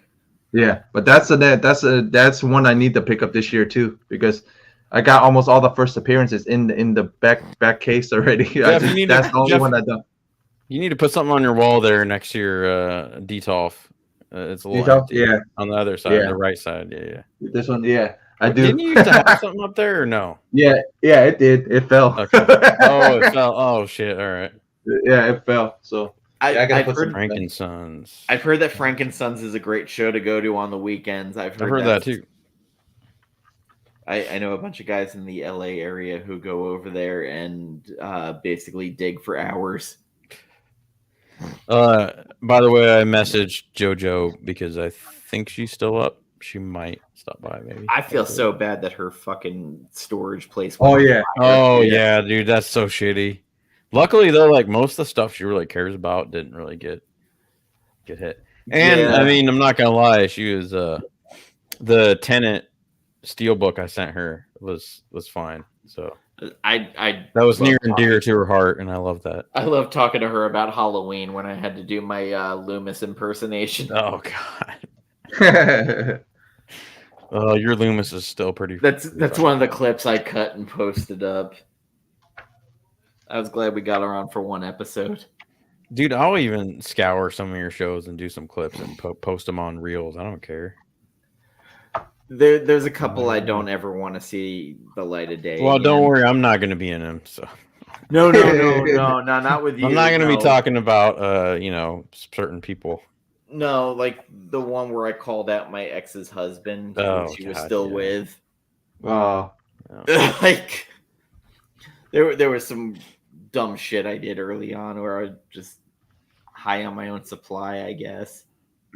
This last year it was kind of sad because I always wanted to meet George Perez, and such a nice I got one autographed book from him, and it's the Infinity War. I didn't get it in person though. Such a pervy motherfucker. So George. Well, yeah, I kind of figured that because I saw him at a fetish con one time, so I'm not surprised. I mean, he's just free spirited. That's all. Yeah. Listen, like Gambit got to spend one of George's last days alive to have lunch. Oh, that's cool. George walked him and his wife down the altar for their wedding at Dragon Con. Oh yeah. Yeah, and I'm probably gonna get my first tattoo from Gambit, by the way, hopefully. Yeah. Well, he's had more cancellations in the last month than he did the whole time during COVID. Isn't he going to be at MegaCon too? Probably. Yeah. He usually sets up. This is one of my favorite ones. Oh, fuck, God. Yeah. Yeah. That's one of my favorite ones. This is amazing. Yeah. Jeez. Yeah, that's one of my favorites. Who did that one? Old school cover. It is done by Poppy Gonzalez. So it's done by Jose Gonzalez. Okay. Jose Gonzalez and Kim. The colorist is Kim something. Now you can jump on. Hey, what's up, Comics Queen? I put the link in the chat if you want to join us. Yeah, she should definitely join for sure. I just texted her. I was like, "Hey, we're live right now." Dude, I haven't seen any of her stuff for a while. I don't know. She's on Shortbox now. Oh, yeah, Shortbox. Okay, yeah, that's right. Yeah. She does a lot of Shortbox stuff. Yeah, it's even though I sent her stuff for Rodney Barnes to have him on with her, and she never got with him. She's busy, man. Shortbox. Come on, man. No, but at least the bearded got on with him. Oh. She's probably with family, so I mean, I get that. That's cool.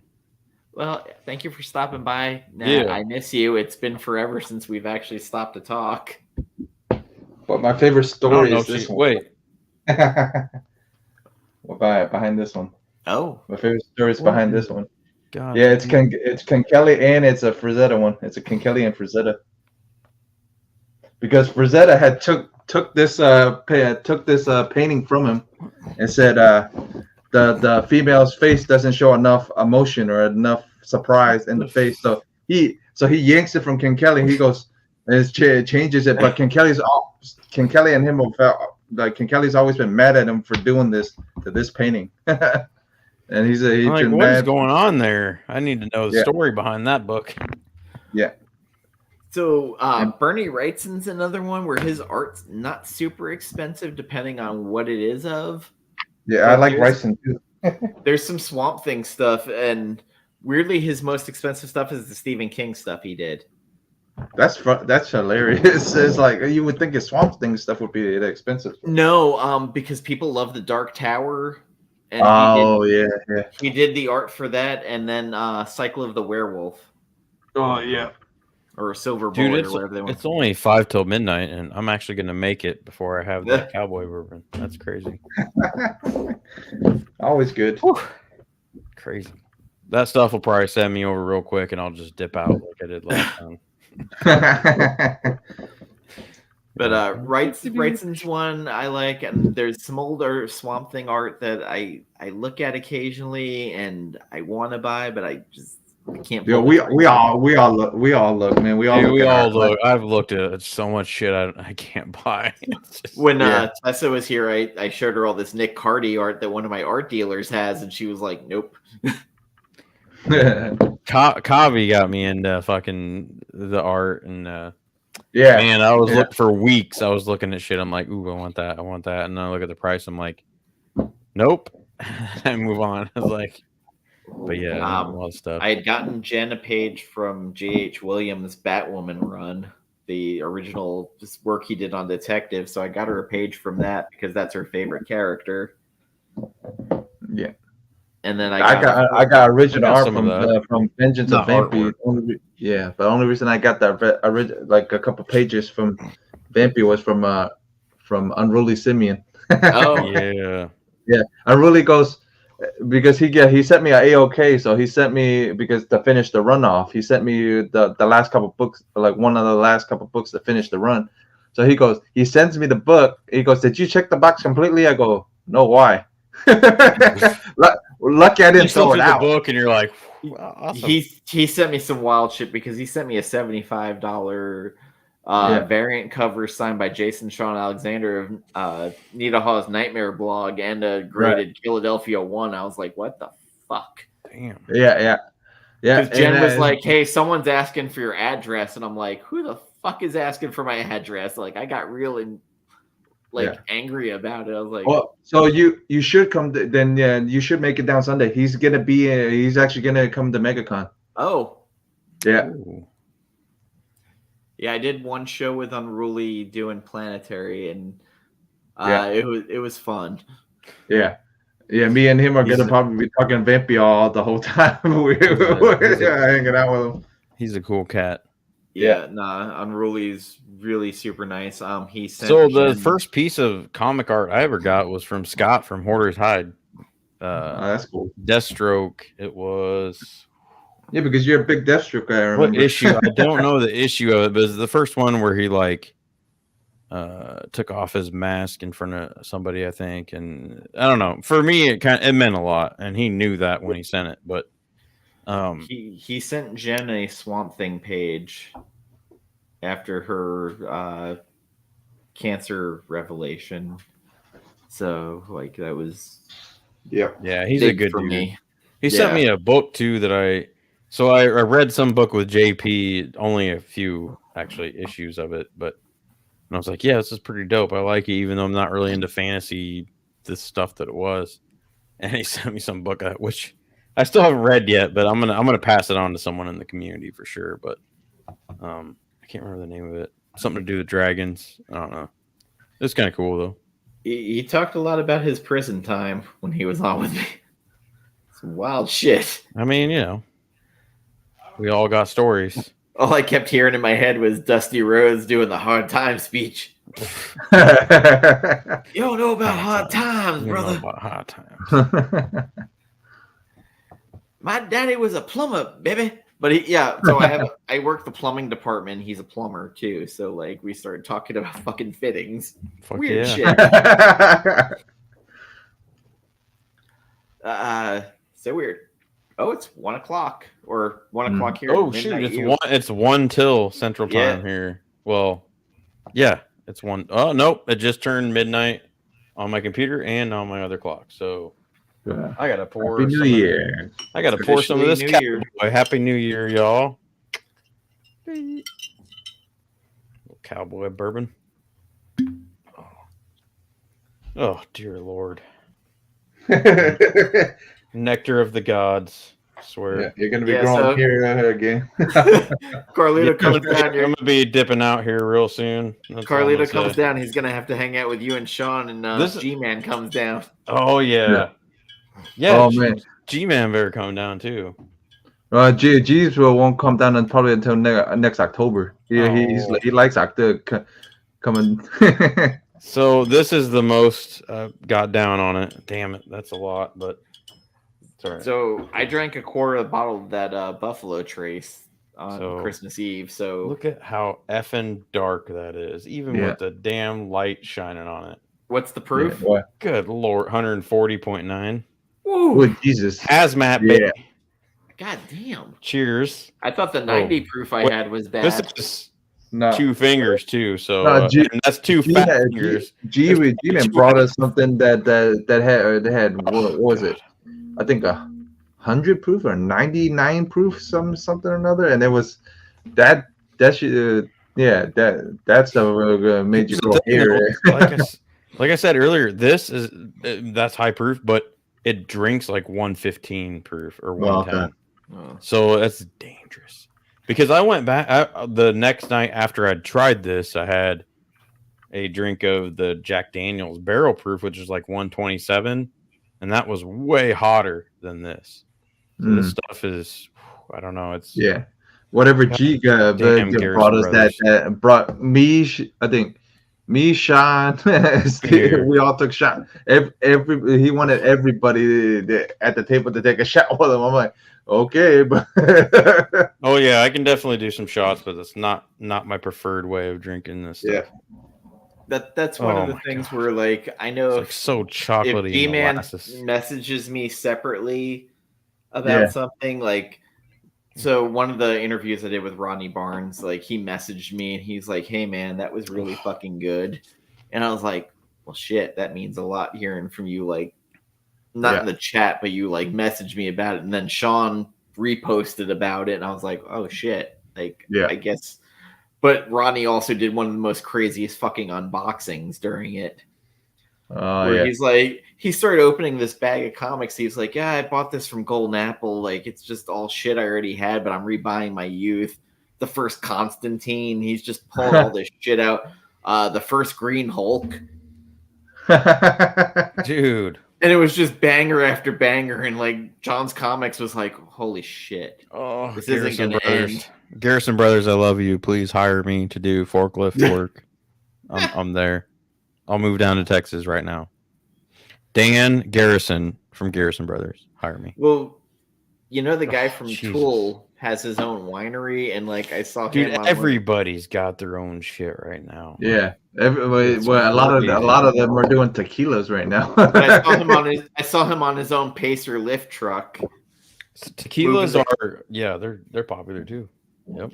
I'm not a tequila guy. I've never been a tequila guy. Me neither. It's flavorless. You got to add something to it to make it flavor. That's dangerous too, man. No flavors to it. Yeah, that's why I want something that's naturally flavored, but also you can tell what you're drinking. Yeah. If I drank vodka martinis all night, I'd be laying on the floor right now. Which I used to do back in the day. Just saying. Vodka with grapefruit juice. I always liked. Oh, fireworks are going off. Okay, so it's not just a Florida thing. No. Yeah. Because it's bad. Like 4th of July here in particular just sounds like a fucking war going on outside. Oh yeah. I remember with my family's dogs, dude. Like the dogs just hated it, and they'd be hiding under shit. And I've got 2 rivers and then the ocean near me, so I have 2 rivers where they're launching from there, and then you can hear from Cocoa Beach, Cape Canaveral. Oh yeah! I forget. Yeah, you're close to the space station. So yeah. Well, that was the thing. Right, Tessa was talking about. She's like, his house is rumbling, and he's running out the door, and she's like, "Do I go out?" And I was like, "That's the rocket. My house will fucking just shake." Really? Yeah. Damn. I'm that close. Oh my god, dude, Dan, I gotta send you a sample of this shit. This is just you'll be shaking, stuff be falling off the wall. Oh, it's just a rocket. Yeah, because she walked in, she's like, "Wow, your sky's really clear here." And I was like, "Well, I guess Florida has one good thing." Yeah. Well, and I mean, there's reasons why they chose to launch pad from Florida. So, so in particular, where we are, hurricanes won't hit dead on as much. We're the Cape Yep, Canaveral. and then it's closer to water. It's like 2 bodies of water. So that's a big reason, probably. Yeah. I think we got Walter White in the chat here or something. I don't know. But ever since Elon started the SpaceX shit here, like, yeah, it's 1 a.m. launches. Mm. So nothing like on a work night here. yeah. You trying to be dead asleep and then hearing those things go on, shaking the whole house. You'd be like, "Damn it, Elon!" Yeah, like literally, it's 1 a.m. I'm like, I gotta be at work in 3 fucking hours. You goddamn fucking cunt! Like, Can you guys hear how good that tastes? no. Just that. Oh my god, Jesus, amazing. I can say that I've never smoked meth, and luckily have no friends that have. Yeah, I can say. I mean, I've known a couple people that have, but I've never imbibed. Thank God. Although it might have helped weight loss wise, but not. Yeah, but you would have been missing teeth too. Yeah, I want to keep all my teeth, so you know. I have it, and my teeth are a mess. So, so funny thing, I just had my teeth worked on one side, and then I'm eating a baked potato the other day, and my tooth cracked. Oh boy! No. I was going to ask you how your teeth are doing since your whole ordeal. So at least they were fixed before I went to the company party. Okay. So I was at least able to eat that night. But now the other side, a 30-year-old filling, the tooth around it cracked. Oh, eating a fucking baked potato. That's the thing that bothers me more than anything. It was eating a baked potato. Why was it something else? Potato, really? Yeah, it wasn't eating a steak. It's just so the tooth, I guess, where the 30-year-old silver filling, like I guess around it finally weakened enough. So that's probably another 500. Can you hear the fireworks, guys? No. I come back and I see crystal meth on my TV. Yeah, Arsenio, I was shocked by that as well. Listen, man, I just need to do some laundry. Though, so what do you expect?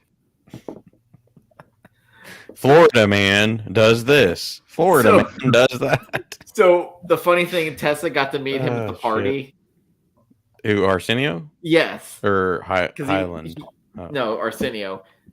And she goes, Dan, you got to listen to the Black Delegation, because in our chat he usually shows up saying he's the Black Delegation. That's true. I agrees. Okay, I was like, I recognize that name. Why? And then you said that. I automatically, yup. So he came up and he said something. She's like, Dan, listen to the Black Delegation. I was like, all right, well, you got me there. Your fucking Vulcan memory. Yeah, absolutely. I got respect. Mad respect for the Black Delegation. And I love Sean, too. I wish Sean could have came on. Well, he was going to be watching the crew earlier tonight with their shit. Or was it tonight or last night? Last night, yeah. So nobody makes me laugh more than White Gloves on Jimmy. Oh God, yeah, he's interesting. Oh, White Gloves. Word brother, right off. Yeah, I messaged G-Man earlier, but I think he's with family and shit. Yeah, no, it's... Which I understand, but also I'm kind of jealous. Like I said, there was that week that he kept coming on our show and we kept going on his. It was like 2 weeks. Oh, yeah. It was like a couple weeks, yeah. Drinking on our show and then doing his show till 3 a.m. I was just like, I'm dying. Yeah, that was back when he did the late night show. Yeah. And then he moved it up because everybody kept complaining, and now he moves it up and nobody's watching. That sucks, but I mean, I've never met a bourbon that smells so good I don't want to drink it. I just want to keep smelling. It's got legs for days too. I don't know if you guys can see that, but the legs on. No, I can't smell it from here. The legs on the side of the glass, the legs are just dripping slowly but surely. Oh my God, so amazing. Dan, I'm definitely sending you a sample for sure. It's gonna be a little thimble with a little wrap on it. It's gonna be something, but I'm trading with JP too because he has a bottle that I'll never see around here, and it was actually the last one that Maker's Mark released. So, but oh my God, it's so amazing! What a way to ring in the new year. Arsenio, don't you open in the morning? With That sucks. I just thought about that. You guys are open on January 1st? Yeah, we open at like 9 a.m. though. Jesus. God, I'm so glad I'm out of retail. Fuck that shit. Oh, like we got 200 employees at our store, so like it's fucking wild. Jeff, are you into bourbon or whiskey or anything? Not really. After having what was it? One of the incidences a while back when I was in college. No, I don't drink as much. See, I can't have rum because of that. Rum made me angry. Yeah, no. Mine was more opposite of that. Mine was more of telling females something else. Oh. See, think of like a Jack Sparrow on rum, but like 10 times and angry, and that was me. So yeah, rum was not my deal. I kind of stopped that like 15 years ago. I'm now just picturing Jeff walking around a mall, just telling like drunk, "Hey, you want to suck my dick?" No. All right. But it wasn't that bad. It was anything. But it's going to be more respectable than that. Come on, Dan. Yeah, but yeah, I did have a friend that I knew that used to go around and say, "Hey, do you want me to eat your blank?" And it actually worked like 30% of the time. I was surprised. And he was not attractive. Was it like Sex Panther from fucking oh god, what the fuck was that? Yeah, 30% of the time, 90 works every time. But he was not attractive, and holy shit, I think maybe alcohol had a lot to do with the yeses he got. But so my store is great for mid-afternoon. The hot moms coming in their yoga pants, wanting to buy shit. Man, damn, what's your store down there? Let's stop by there when I come down. But like, it's just funny because like Arsenio and I will sit there and make comments. We're like, well, there's a white cougar out here. they get on their radios and you're like, cougar in aisle 5, cougar in aisle 5. No, like, so my store is every dude is fucking thirsty as fuck. So like, of course, every dude's thirsty. It's just how the word goes out around the store and it'd be like, hey, you see this? So we had the kids' workshop. There was this Hispanic woman walking around in the tightest outfit ever, and every dude's like, "Hey, did you see that girl in the red?" Yeah, I did. Goddamn. You guys are more blatant. We used to be like, I'd get in the radio and be like, "Hey, can you come to aisle 6? We got something over here. Got to take a look at." Shady about it, so that if anybody heard, they really wouldn't really know there used to be about. Like when I first started, there was a bunch of guys and they had a code. Yes, yeah, we had a code. I can't remember what the code was, but anyway, go ahead. The fucked up thing is like nobody would ever go to plumbing. All of a sudden, there's 5 guys over there, just eager to help.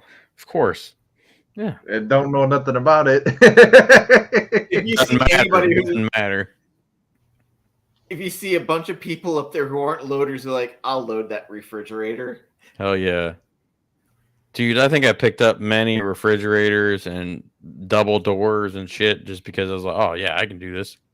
Step aside, lady. I got this for you. Right in your truck. It's terrible because, like, I may or may not have a type. Oh, dude, every guy has a type. Come on. Mm-hmm. I try to blatantly ignore it. Whether you want to admit it, ignore it. Every guy's got a type. Oh no, to the point where Arsenio, like, I showed a picture of this girl I was getting involved with, is like, kind of looks like someone you dated. Wheelchair lady, what? Are you serious? Yes. There's this woman who came in, Arsenio was like, I will let her wheel me out of here, and that's gonna be my last day.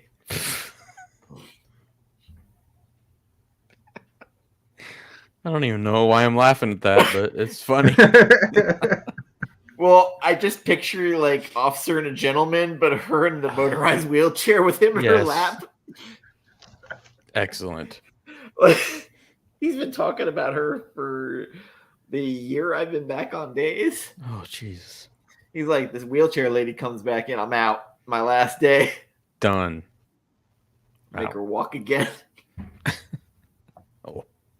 Or, well.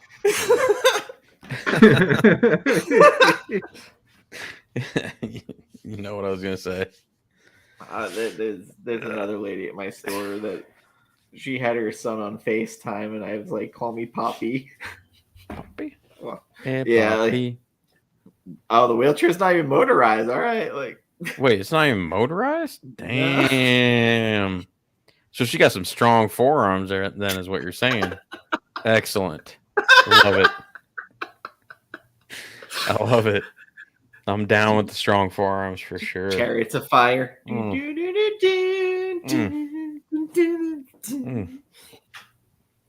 She does. Them forearms thick, bro. Thick. All right, we're Could crack a freaking this stream's gonna get me called in the office when I go back to work. No. Nobody cares. Well, our city won't say nothing, I don't think. Yeah. Just any randos. I already know that someone I used to date apparently watches my channel because I said something She about still watches your channel? So I said something one day about, because she asked if I still hang out with Gambit. I was like, oh, we came on the stream to do a fundraiser for our former coach. She goes, oh, Jen? Oh, man. There's only one person that calls Jen. Yeah. Me. Everybody else posts as Jennifer. Although I call her Jen now. I used to call her to Break Your Heart and Jennifer. Yeah, I never called her Jen until I knew you called her Jen. I'm like, all right, I'm maybe enough to full on said that in front of me. I was like, yeah. Oh. All right. Well, I'm just gonna walk away now. And then her eyeing up Tessa at the party was fascinating. Oh no! Wait, they had met or no? No, she went right across from her and then just like said hi to someone else and just glared at her. And Tessa's like, so I'm guessing that's your ex. I was like, I don't know. I was paying attention to you. She's like, all right. Oh boy. Oh yeah. Oh boy. Yeah. Oh boy. Oh yeah. Her and the husband came over. God, I can't wait till I get my second bottle of this. Oh. None of them Luckily, none of them came over to say hi to me. Honestly, I might just the secondary amount of this bottle next year. Next year could probably fund my next house, so I think I might just save it's it. next year. I mean, well, 2020, 2024, like... 2025. Not, yeah, you know what I mean. Yeah. Yeah. It was like it's technically next year, unless you're in the West Coast. Yeah, dude. Unless you're over there by John. Do you know Robert Meyer Burnett and his physical media stream? Yeah. And okay. I was watching that earlier. I'm excited for some boutique 4K Blu-ray releases this year. You know he's getting sued. I don't care, but no, not for that, but the Axanon or whatever. He was involved in some Star Trek thing, and the guy's suing him. Oh yeah, he's kind of not overtly, but underlyingly mentioned a couple of things. Yeah. But yeah. But no, so now that Sony dropped like 3/4 of the stuff that people purchased on PlayStation, Jesus, there's still fireworks going on here. You hear that? Physical media has started taking on an uptick, especially now that people are realizing there's a shitload of like B-level stuff that you just can't buy you can't find Europe, dude. Anywhere. Europe, UK releases. Holy shit. They got the best fucking 4Ks. Well, luckily 4K is universal. It's or even Blu-rays. Even Blu-rays. Well, Blu-rays are region locked though. If you don't have, I guess if you don't have a region free Blu-ray player. So if you have a 4K player, you can still play the movies at least. Well, if they're not Blu-ray. Yeah, because 4K has no region. I have a 4K region free / Blu-ray region free player, and I love it. I'm not bougie enough. I just got a Sony X. I was not. It's a Sony, and I got it from Best Buy. It was just before they switched to the region coded shit. I got lucky. I'm not bougie. Well, I'm bougie when it comes to this cowboy bourbon. Yes. So I watched that RoboCop doc that came out. RoboDoc. It's really good. I was going to ask you about that. I heard about that. As someone who just bought the 4K, I just bought the 4K of RoboCop from Arrow not too long ago. Nice. RoboCop fucking holds up. There's a UK version 4K of Phantasm, and I need to fucking order that. The only reason I know about it is because of Robert Meyer Burnett's stream. Yeah. Because that's one of his favorite horror movies, and I was like, holy shit, that's one it was very weird. Movies. I saw something when I was going on YouTube. I saw John Schnepp. I guess they were doing a best of the Schmodown. Yeah. And I saw his picture up there. I was like, I don't know if it's okay for them to be using his picture on the thumbnail. Oh, I mean, I it was just weird because like I saw it and I stopped. Was it on the Schmodown channel or something? Yeah. Oh, okay. Yeah, that should be fine. He was part of it. It was just like I stopped short and I was like, wait, what the fuck is going on? Yeah, it's probably just like a honorary or look back or something. But Jeff, do you like horror movies? Yeah. Vampirella. How would he not? Well, I mean, but that's a comic, so I mean, I don't know if that translates to movies. No, yeah, I like horror movies. I've been, I'm kind of interested in Terrifier 3. I'm interested in. Oh, yes. Yeah. Yes. Yeah. Dude, I'm so stoked for Terrifier 3. That's gonna be sweet. Yeah, but have you guys watched the one where he actually played the Grinch? Whatever it was. Oh, the mean one. Movie. Yeah, the mean Dude, one. That was that's a good one too. What are you talking about? So you know how they've been doing like the Blood and Honey shit with. So the Grinch has become public domain. Right. So they did a horror movie called The Mean One. Well, they couldn't call him the Grinch in it, so that's why they called him the Mean One. Incorporated, but yeah. Yeah. So it's interesting. Send me the links, dude. Like seriously, send me that shit. What the fuck is it? Not Nostalgia Critic. Originally it was a short. But then he made it into a length, into like a little bit of a short movie or a length movie or something. The Cinema Snob just did a review on it on his channel. On top of all the Black Christmases. Yeah, and the same guy that did the clown did the Grinch. And wow. David Thornton Howard. He made the movie. Him and then yeah. He's very good with the weird physical reactions. But he's been reaching out to to DC. He wants to play the Joker. I'd be okay. Yeah, I'd be okay with that too. Might be open to that too. Yeah. I am still lukewarm about James Gunn's DC stuff. So yeah, I think there's things I'm excited about. I think Superman, will be good. Other than that, I'm not sure. I'm kind of still lukewarm on his stuff. But well, if Jason Momoa is going to be Lobo, is that what's for sure? Like it's the rumor. It's the rumor, and he wants to be. He said in interviews in the past. I think Lobo would be perfect for him.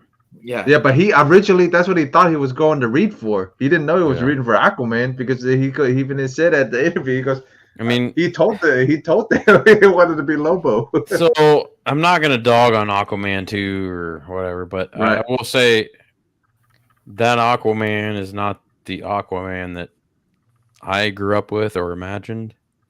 But that doesn't mean it's like horrible. I think he's not the poo-poo one. The Aquaman I grew up with was way different. Well, and I mean, he was like, totally white corn and fucking like cheesy and but and that's not what I'm getting at. I'm just saying, like, I don't know, it's kind of blasé the way they, especially the second movie, and I heard, and I don't know if this is true, but I believe it because James Wan is amazing, so I can't believe the final product that came out for that was actually what he wanted. I'm still sure DC and Warner Brothers just effed that shit up. That's just what I think. Or just straight to Solomon Grundy. Nah. He was born on a Monday. I mean, actually, I don't know. No, yeah, actually, I wouldn't mind seeing Yeah, Thornton as Grundy either. Yeah. Grundy. But I do think Momoa, and I love the guy. He's a great guy in person and also a decent actor. I think it'd be better suited as Lobo. That's just, that's how I think. Oh, so the only other guy I thought would fit was the guy who played Negan on Walking Dead. Oh yeah. I mean, he's a little too old for it, but he's got the attitude. He's a little old for that, I think, but otherwise, yeah, I agree. Older version of Lobo, man. That's all. Oh man, Lobo. Oh man, Lobo. Dude, I'm telling you, DC villains like 9-1 over Marvel villains for sure. Well, yeah. Here's the thing, the confusion, because now you have this Joker Part 2 coming out, right? With Lady Gaga, and it's probably gonna hit big because Lady Gaga's in it. I don't know. I'm very tentative on that one. Very tentative. We all are, man, but we all are. I loved Joker. I thought it was amazing. Right. And I hated the origin. Like originally, I was like, I don't want to see an origin story of the Joker, but at the same time, did you like Midsummer? God, he loved it. No, I hated Midsummer. But that was Joker for white women. No, that was Joker for feminists. Joker for white women. For feminists. I hated it. No, actually, I didn't hate it. I liked the first 2/3 of that movie. The Wicker Man. And then the third act, I was just like, this jumped the mountain, not the shark. Jump the mountain. Arsenio. I like this dude. You got to get on the intercom and go, where are all the white women at? Dude, if I come to Florida, I gotta meet this dude. I like him already. Do nothing but get you in trouble. Okay. I don't even fucking care. Can't be any more trouble than I've already been in. Just saying. You've only seen the darkness. You have not lived in it. I grew up in the dark. Yeah. The darkness spread me. I still love that thing with Pete Holmes where they had Bane and him, and he's like telling Bane all the things he did to Talia. He's like, she went ass to mouth. I still love the techno. I'm marinated in this. The techno Batman leaving Bane YouTube thing. Did you ever see that? I'm it's sure like dun, dun, dun, he's like flying away. Dude, I mean, God, the parodies of that were great. And I still love Batman or The Dark Knight Rises. I don't think The Dark Knight Rises is as bad as people say it is. The thing that sucks with that one is, and I know I'm beating a fucking dead horse here, but Heath Ledger died, and it changed Nolan's whole plans, and he had to go back to the drawing board and do something totally different. And honestly, I think with doing that, Dark Knight Rises was not the worst he could have done. It wasn't. I mean, maybe it wasn't as good as The Dark Knight, but honestly, as a trilogy, I think it was good enough. Like Dark Knight is a 10. Yeah, Dark Knight's a 10. Dark Knight Rises without the Two-Face thing at the end. If you cut, I still think it's a 10 with the Two-Face thing, but you cut that out, it's still a 10. It knocks it out 1.5 for me. Yeah, well, and then Batman Begins is at least an 8.5, maybe even a 9. Nothing. You don't have the other two movies if that doesn't work. Yeah, exactly. The third one is the lowest out of all of them. I will concede. I loved Anne. I still like it. Catwoman. Oh, dude, when she puts her leg over that motorcycle, oh my god. I slow mode that at least a dozen times. I'm like, oh my god, that's amazing. I thought she was better than Michelle. Michelle Pfeiffer, really better than her? I thought she just oozed sexuality. Where like Michelle Pfeiffer is kind of that crazy like girl you know down the street that like left her boyfriends just looking for revenge. Fuck. Mm-hmm. I mean, that's kind of true, but Hell here. hell, dude, Batman Returns is underrated. Don't want to say. All right, Greg. Yeah. No. Wait. Yeah. Oh, wait, no, he said Batman and Robin was better. Like Bat Nibbles, no. Batman Begins is. Do you know? Oh, It tells the origin without telling the origin. I Like will it doesn't say, hammer into it. I'm not gonna disagree with that statement. Not with the pearls, but them doing the whole training Ra's al Ghul shit. I love. I mean Henry Ducard. Cannot disagree with that statement. I can't even think of anything that's a better origin story, to be honest. Qui-Gon Al Ghul movies, anyway. Forgot he was Qui-Gon before that. I hate to be this guy, but Blade, pretty badass. That is the first comic book movie after Batman and Batman Returns that, like, I was like, wow, this is fucking amazing. There was nothing in between Batman and Batman Returns until Blade that I was not superhero movie, but 30 Days a Night. Yeah, but that was after. That was like what, 2003? No, I think that was before Batman Begins. Oh, yeah, before Batman Begins, but after Blade. But as far as comic book movie, I thought that was I enjoyed that one too. Blade, as far as Marvel goes, Blade opened the gates. Oh yeah, for serious comic book movies. There was no X-Men without that. No Spider-Man 20 days. That one I still haven't sat all the way through yet. That one blew my mind, man. The first time I saw Blade, my cousin's boyfriend was like, "You gotta watch this movie." I'm like, "Yeah, whatever." As soon as the blood rave begins, I'm like, "Holy shit!" Well, even before that, when Tracy Lords was in the beginning, and then the blood rave, I'm like, "Wow, this is fucking awesome." Tracy Lords, hot off the huge fucking trial. Well, she was legal at this point. So I know, but just remember how that was a huge. Yeah, that was a huge scandal in the 90s for sure. So Spider-Man was after X-Men. That was 2000. Was it 2000?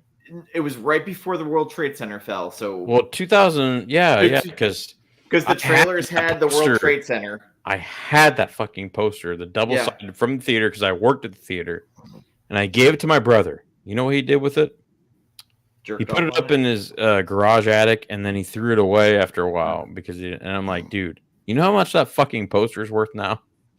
I've got the subway poster of the '89 Batman still that I ripped off of a train station. Nice. I've got a Titanic bus poster of Public Enemies with Johnny Depp. It's so huge I can't even hang it anywhere in my apartment, but it's pretty awesome. I will say it's pretty, and it's in mint condition still. So it was a cool time to live though, because you had all these like Marvel movies coming out and like just superhero movies. It was like I remember Spider-Man 1 coming out, and I was like, all right, it's not exactly what I wanted, but fuck, like we're getting there, right? And then Spider-Man 2 came out, and I was like, all right, this is good. And then X-Men 2 came out. I was like, all right, like X-Men 2, dude. That was a big one for me. And then Batman Begins came out eventually, and I was like, all right, well, I was in the newspaper about Batman and Robin, and I left. My mom was very upset about what she read in the paper that I put, so I basically said that it was Fantasia for gay people. I mean, you're not wrong. I mean, really. I mean, my mom was literally like, at least you're not in jail and I'm reading this in the paper. True. I also, when I was working at the comic store, they had the one where Archie finally picked which girl he picked, and I said I always thought it was going to be Jughead. And they came into so my history with being interviewed by the newspaper was not great. So after Batman and Robin, I go to see Batman Begins, and the dude who was in Shaft before this, a little nervous.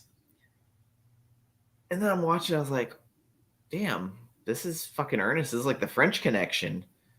And I'm watching, I'm like, all right, I think I love this movie. And got through it, and I'm like, all right, like, cool. And then a couple of other movies came out that weren't as successful. And then The Dark Knight comes out, and I remember the whole build up to that where it was Heath Ledger's playing the Joker, Brokeback Joker. I'm gonna admit, I was one of those people. I'm like, wait a minute, the dude from Brokeback is gonna be the Joker? What the F is going on? I was totally proved wrong. And then, like, I watched it, and, little in my head did I know Jared Leto was going to be a worse Joker at some point. Yeah. Juggalo Joker. And pretty much. Dark Knight, great beginning. That heist scene at the beginning. Dude, in the middle. Amazing. The turn? I mean, come on. To the third act. Well, I'm just saying, like when you first saw that the beginning in the middle, amazing. The IMAX, they had that teaser. Yeah, dude. Seriously. That whole heist. I saw it 7 times in IMAX. And then I saw it 8 times in a regular theater. That's the most times I've ever seen a movie in the theater.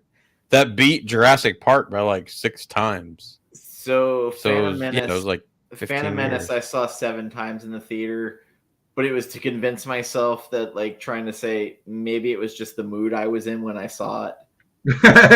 And no, it was just bad. Phantom Menace, I don't know. Yeah. Like, at least Attack of the Clones, I got Natalie Portman's midriff. And, like, that whole thing, like, hey, let's send the guy who's obviously fucking nuts to protect her and probably. Have you seen that meme, dude, from the second trilogy there, where they're like, they show Anakin as a young boy, and then Natalie Portman, and Anakin's like, yeah, I'd hit that, and then Natalie Portman's looking at him like, yeah, I'd hit that, and he's like a little fucking boy. It changes the whole perspective of everything.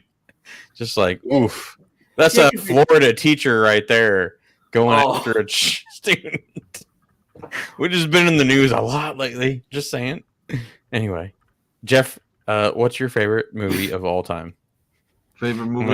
Segue from that. Well, what I grew up on was Big Trouble. Was one of my favorites. Yes. Big Trouble or Big Trouble Little China? Big Trouble Little China. Yeah. Okay. I saw that for the first time. What was it, like a year or 2 ago? Yeah. Dude, that movie is fucking amazing. Love it.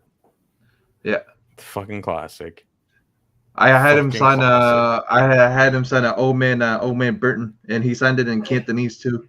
Nice. That's even fucking better. Damn, dude. Yeah.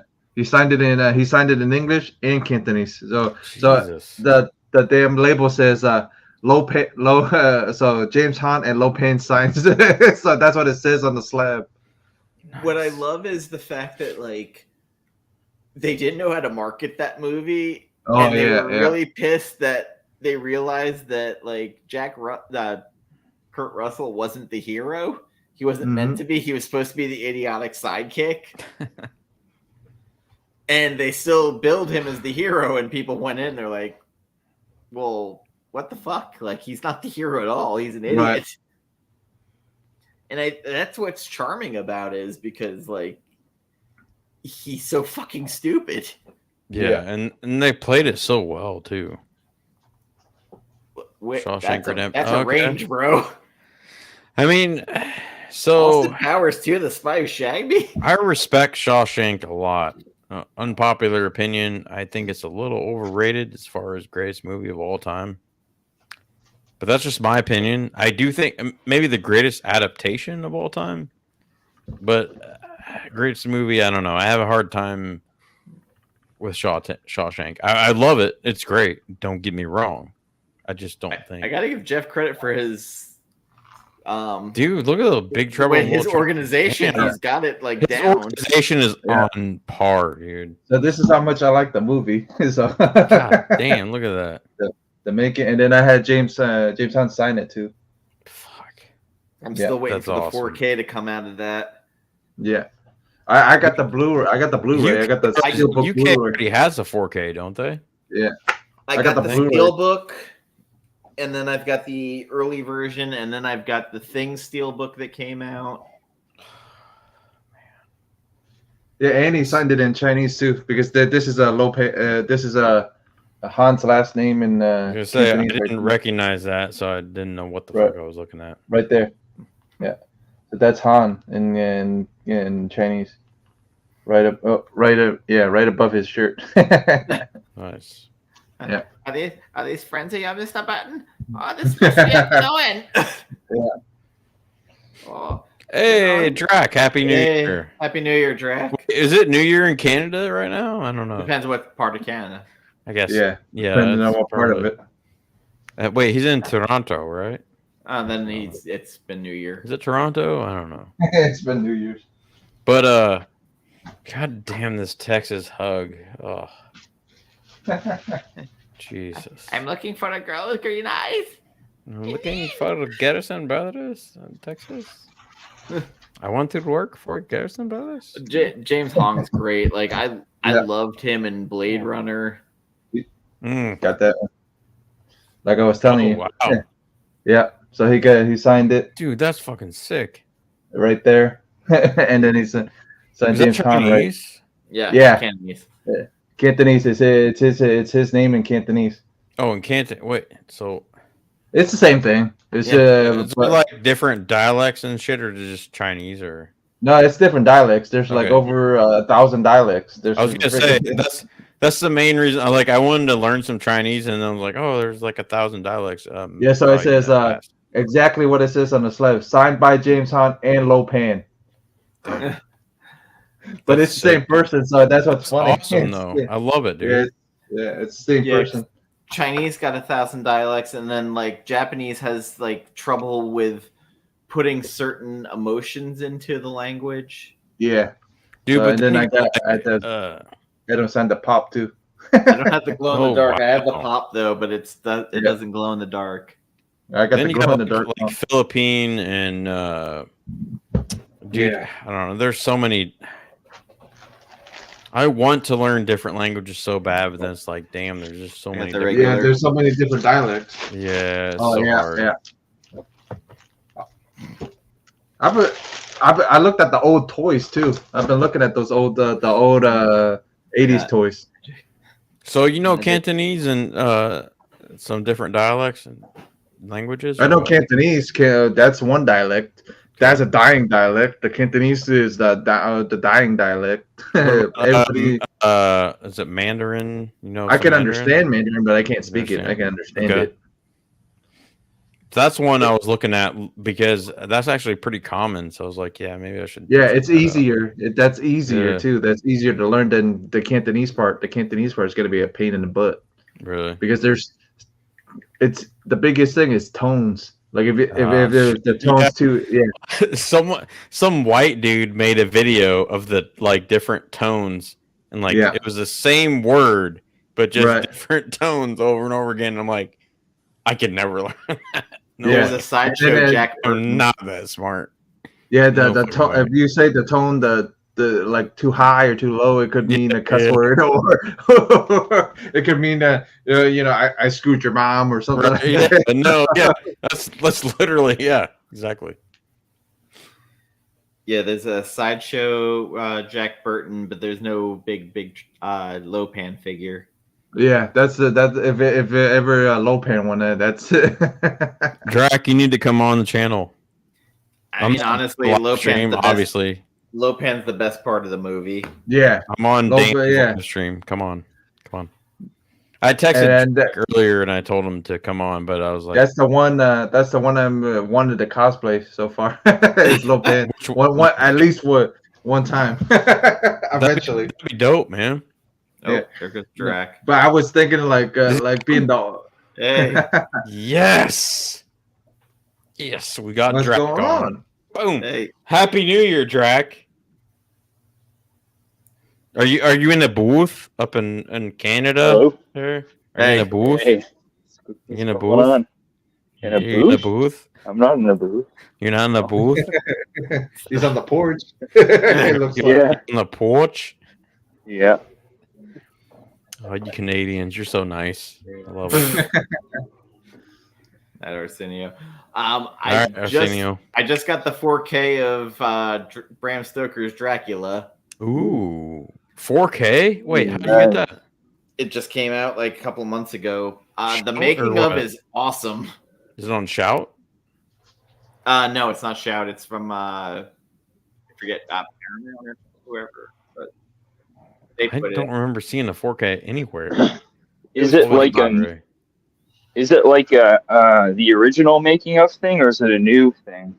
It's the original, but it was just kind of when you're watching it, seeing like in high def some of the effects now. It's I have seen the original making of though. Yeah, it's good. But still, I just saw a clip today on Instagram. I'd never seen. I guess it was a new, like Keanu Reeves was doing a podcast or something, and he was saying how during the filming on it was Francis Ford Coppola's birthday, he gave him some mushrooms. No shit. Oh Yeah. damn. That don't surprise me very much though. Mm-hmm. That's why the movie's so awesome. good. That's why the movie is so good. Well, I watched the cutscene where when the brides of Dracula are drinking from him, like blood squirting out of his nipple. Yes. That was a cutscene. Like it was just. Yeah. I hadn't seen that scene before. Why would we not get that in the movie? That's amazing. Because it was 1994 That's true. or 5 when that came out. Drac, when are we going to get a 30 Days, 30 Nights 4K? Come on, man. We need it. 30 Yeah, days, that's 30 nights. 30 Days of Night. Isn't that right? 30 Days of Night? Yeah, sorry. Oh, okay. I was like 30 days, 30 nights. Like Not the one with Josh no, Hartnett. oh my God, Jesus. Yeah. Sorry, my bad. My bad. Yeah, I'm the wrong guy to ask. I don't know. I don't think a 4K is on. going to come out of it because like they That recorded sucks. that on low budget. I don't It's the care. same It's thing still with- cool. No, it's the same thing with the 28 Days Later. They did on Handycam. I mean, yeah, I guess Pointless. Right. 28 weeks They later. could redo the audio though. I mean, make it I like mean, Yeah. What would be the point of putting that in 4K, even if you could? Well, I mean, Really, just redo the audio. I don't know. I guess. Yeah. I don't know what I'm talking about. Nobody cares. I'll just shut up now and let Drac talk. Well, how's your New Year's Eve so far? I spent that with Dan. I didn't hear. Yeah, I spent it too. I mean, you know, it's amazing. I got bored and decided to start streaming. Yeah, I didn't do anything. I just stayed home. I watched my favorite New Year's Eve movie. What was that? I could tell you, or you guys can try and guess. So New Year's Eve. Give us a hint and we'll guess. And I'll guess. I Uh, don't mind guessing. Was it Strange Days? Genre or No. The rent stays like a before. Ah, oh shit. fuck. No, nothing. I'm trying to think of a clue that wouldn't give it away. Yeah. Yeah, because you probably would give it away if you gave something else. Fuck. If I say, I don't want to Google anything. I'm trying not to Google anything. yeah. Oh. Dan, give don't you Google I anything. can give you a big clue. Okay. Genco Olive Oil Company. Are you fucking serious? Godfather? Part 2. Yeah. Yeah. Jesus. New Year's Eve. That's, New Year's Eve. that's your New Year's Eve movie? That's Yeah, pretty- it's got like the best New Year's Eve pretty scene. serious and dark for a New Year's Eve movie. I mean, It's Dracula, man. What did There's you nothing better than expect? Fredo out there with Anthony fishing. So I take the St. Christopher that's medallion, perfect though. That makes sense totally. and then Yeah. before I cast the line, I kiss the St. Christopher, and just the whole thing where he's telling Anthony his whole thing before he casts his line to fish. And then I'm taking him out there. That's pretty depressing. Yeah. But everything before that is good. Never marry a wop. Okay. Fucking Fredo's such a mush in that whole fucking movie. Yeah, I mean, you definitely feel sorry for him at the end, but I mean, I don't empathize, but I don't know about necessarily feel sorry for him. He should have never taken the side of anybody outside the family. That's all I'm gonna say. Agreed. Yeah. And of course, I mean, look at the Rothschilds. They've been sticking to the family for centuries. All right, Dan. All right, Carly, I'm out. Man. See you guys later. All right, see you. Yeah, I'm out. See ya. Godspeed. Happy New Year. See ya. Happy New Year. Happy New Year. And was it Frankie Two Angels? Hyman Roth. Your father worked with Hyman Roth, Yeah. but he didn't trust Hyman Roth. Yeah. Never trusted Hyman Roth. Yeah. Yeah, that's the New Year's Eve movie, and the part one is a Christmas movie because a tiny part of it takes place Holy over shit! Christmas. Yeah, I mean, you're not wrong. I Oh. never thought about that. I thought it's because you always get a cannoli for Christmas. Yeah. Leave the gun, take the Sometimes. cannoli. Yeah. God damn, Drac! So glad you showed up. There I am with the 4K Dracula watching it on New Year's Eve. See, that's a good one too. Dude, I want that 4K Phantasm. God damn, I gotta get that. I mean, I got Dracula Blu-ray Phantasm, and I don't even think it's enough. So the Dracula was $16 on 4K. I couldn't turn it down, yeah. especially with Best Buy getting rid of all their physical media. Do you remember Dracula 2000? Anybody? Yes, I do. I sort of. I know it's a bad movie. I don't even know if I finished it. It was horrendous. Dracula 3000 is even worse because that one's in space. 3000? Yep. They actually made a 3000. That's a sequel? Yep. Wow. Jesus. Actually, H. it's the third movie in it. Third. Yes, there's 3 of them. Okay. Alrighty then. But still better than the Dracula Untold. Dracula Untold wasn't. I mean, it's probably not as bad as 3000. It's pretty bad.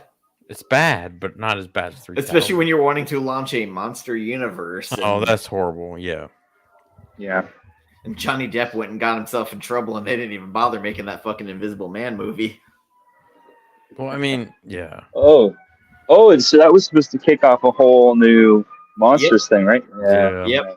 Because Angelina Jolie was supposed to be the Bride of Frankenstein. They were just going to skip Frankenstein in general and go Bride of Frankenstein. Mr. Hyde was supposed to be played by...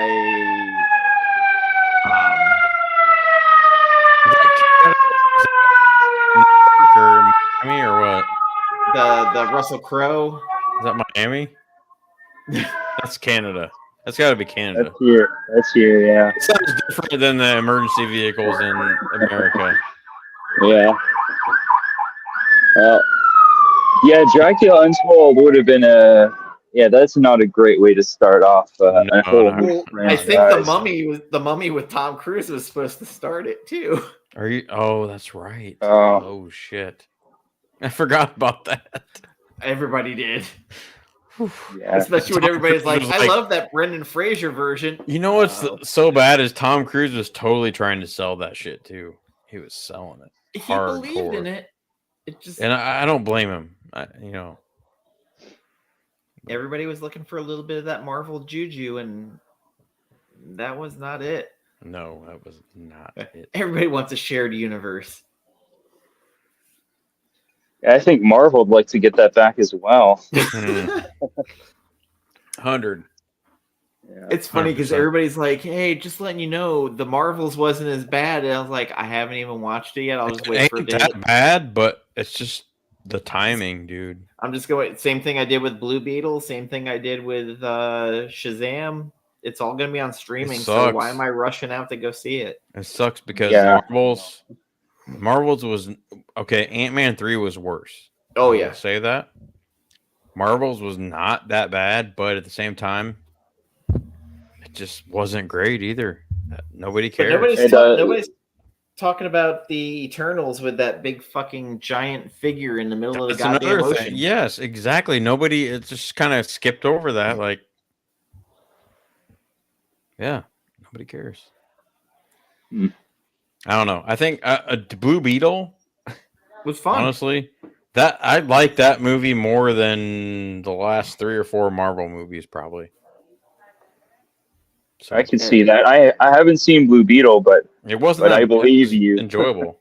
It was enjoyable. Yeah. It was kind of. So I will say, a lot of Iron Man adjacent qualities, but it was still enjoyable for sure. And my cat wants to steal the fucking show. Yeah. When Tessa was here, I made her watch it. It was fun, dude. I liked it. I mean, it's like Iron Man. I'm not gonna lie. There's a lot of similarities, but I'm waiting to see how Echo is gonna be on Disney Plus because that might be the make or break for me because D'Onofrio, I like his Kingpin, so we'll see. Is he gonna be on Echo for that? That's why I'm gonna watch it. Yep. Yeah. Daredevil will be in it as well. Yep. Yeah. And then if Burnful comes back as Punisher, like I heard he is, because they're supposedly doing gang war, then it should be good. Because Burnful is entertaining, if nothing else, because of his fucking meltdowns. Yeah. Yeah. And he genuinely like loves playing that character too. So I know he wants to be the Punisher. Yeah, because it's just like, can't save them all, Red. Yeah. He's just 100%. Always unhinged. What are you drinking there? Yeah, I love it. What are you drinking there? Just some wine. Some Canadian wine? No, it's Italian wine. Italian? Ooh, Italian wine. They're trying to actually I don't even know. I didn't even look at the bottle. It's red wine. It could be French for all I know. Yeah. Oh, red wine's good. I mean, red wine's the best out of wine, so you're doing good. I'm trying to gauge the temperature because I've been in Toronto in January, so like it's very mild right now. It's not regular January temperature. No, it's like maybe 1 degree right now Celsius. Okay, so it was negative 20 when I was there. Yeah, I was gonna say so January 31st range. 20 Fahrenheit. Is that right? I think so. I don't know. Yeah, somewhere around there. I don't know. It's above freezing, so that's pretty good. Yeah. So maybe 31 Fahrenheit. Yeah, I used to stay outside of St. Clair West over in Toronto. Dude, I almost moved to Vancouver. Yeah. I was close to moving to Vancouver. Spent a lot of time. I've never been. Yeah, when were you here? Dude, I've never been to Canada ever. No, he's talking about me. I was in Toronto around 2000, right at 99, 2000. Yeah. So I was there for 6 months. Doing what?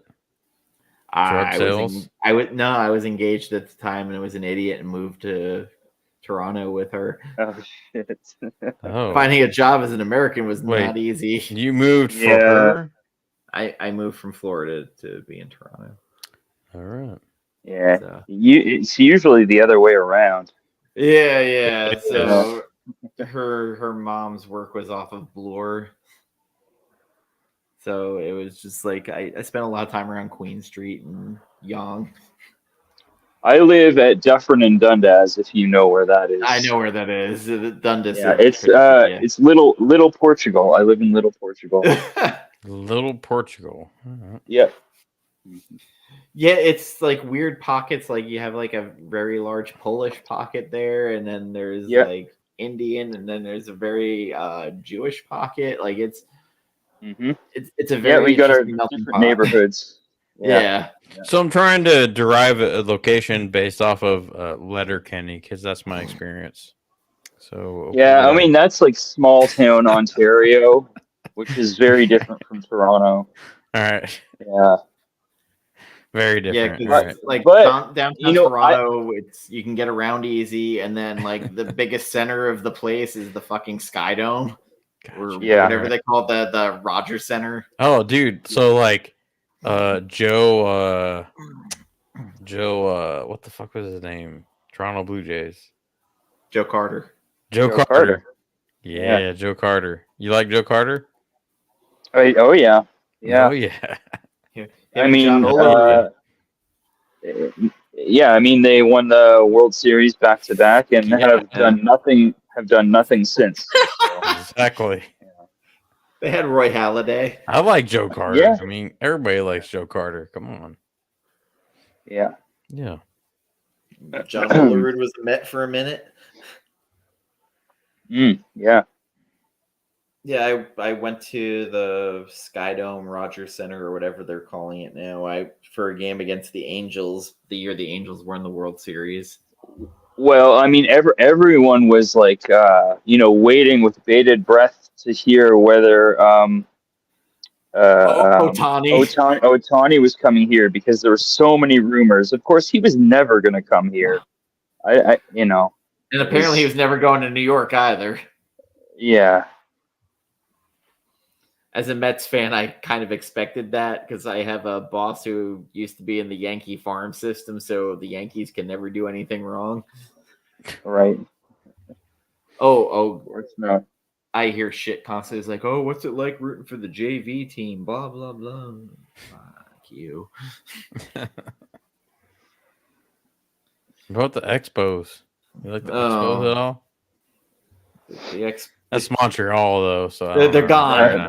They've been gone for a while. They've been gone for quite some time. Man, they've been gone for a little bit. They became the Washington Nationals. Yeah, that's right. Yeah. Yeah, the Expos used to do spring training right over where I live.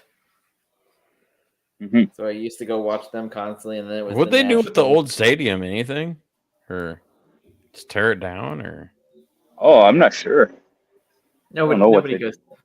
Montreal's constantly threatening to secede from Canada. Yeah, I've heard that, but I didn't believe it till now.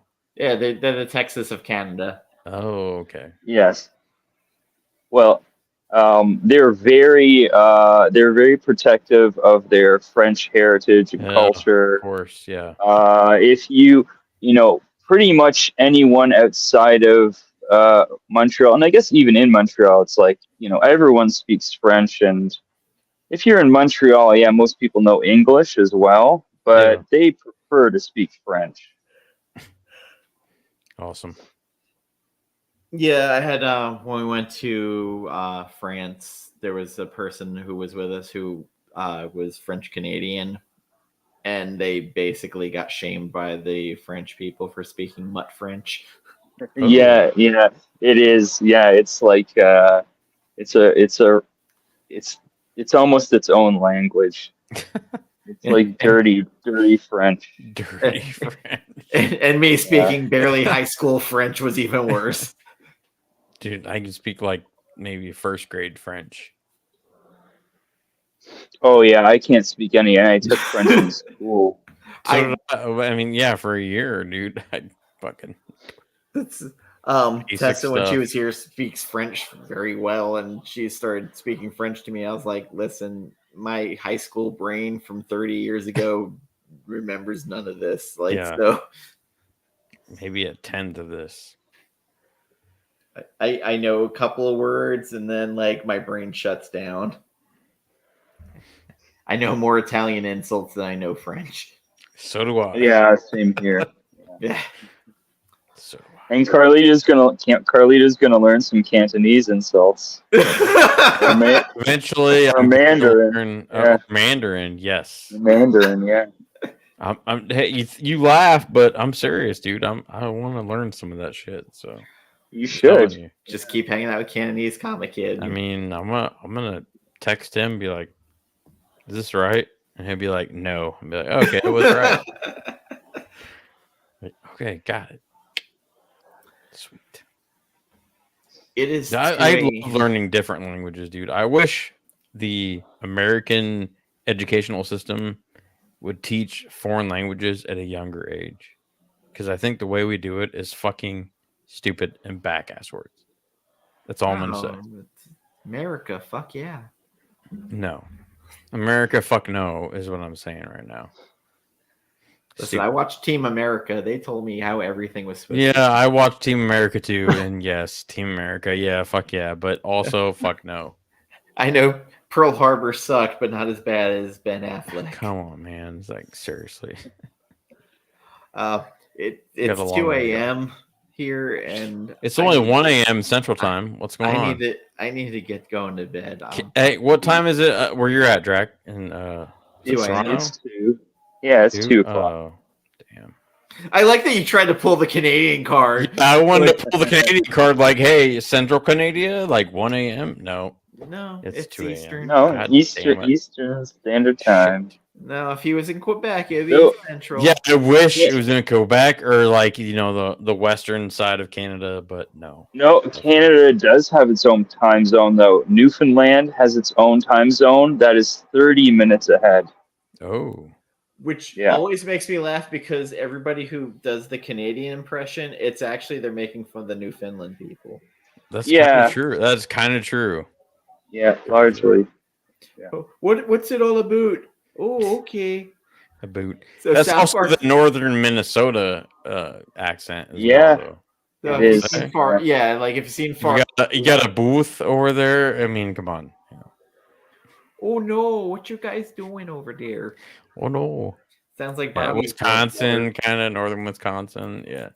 Wisconsin. Yeah. Wisconsin. You guys want some cheese rolls? Jesus. Some curds? Yeah. Some poutine? Actually, I miss poutine. Yeah, it's great. I loved it on my fries.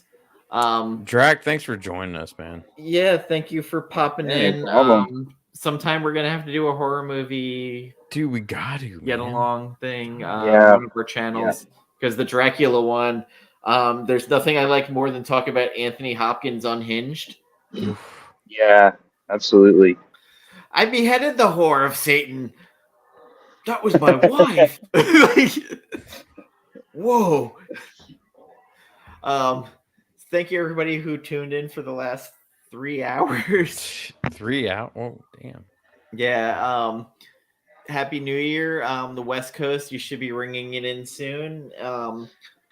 I apologize for Stripper Talk 101 earlier with Kennedy's Comic Kid. It's strip club etiquette. Don't apologize for that. A little bit. And hopefully no one I know is watching this that I work with. So not at this point. It's too late. No, just the earlier parts. Anyway, thank you. Good night. And I hope your new year is prosperous. Bye-bye. Godspeed.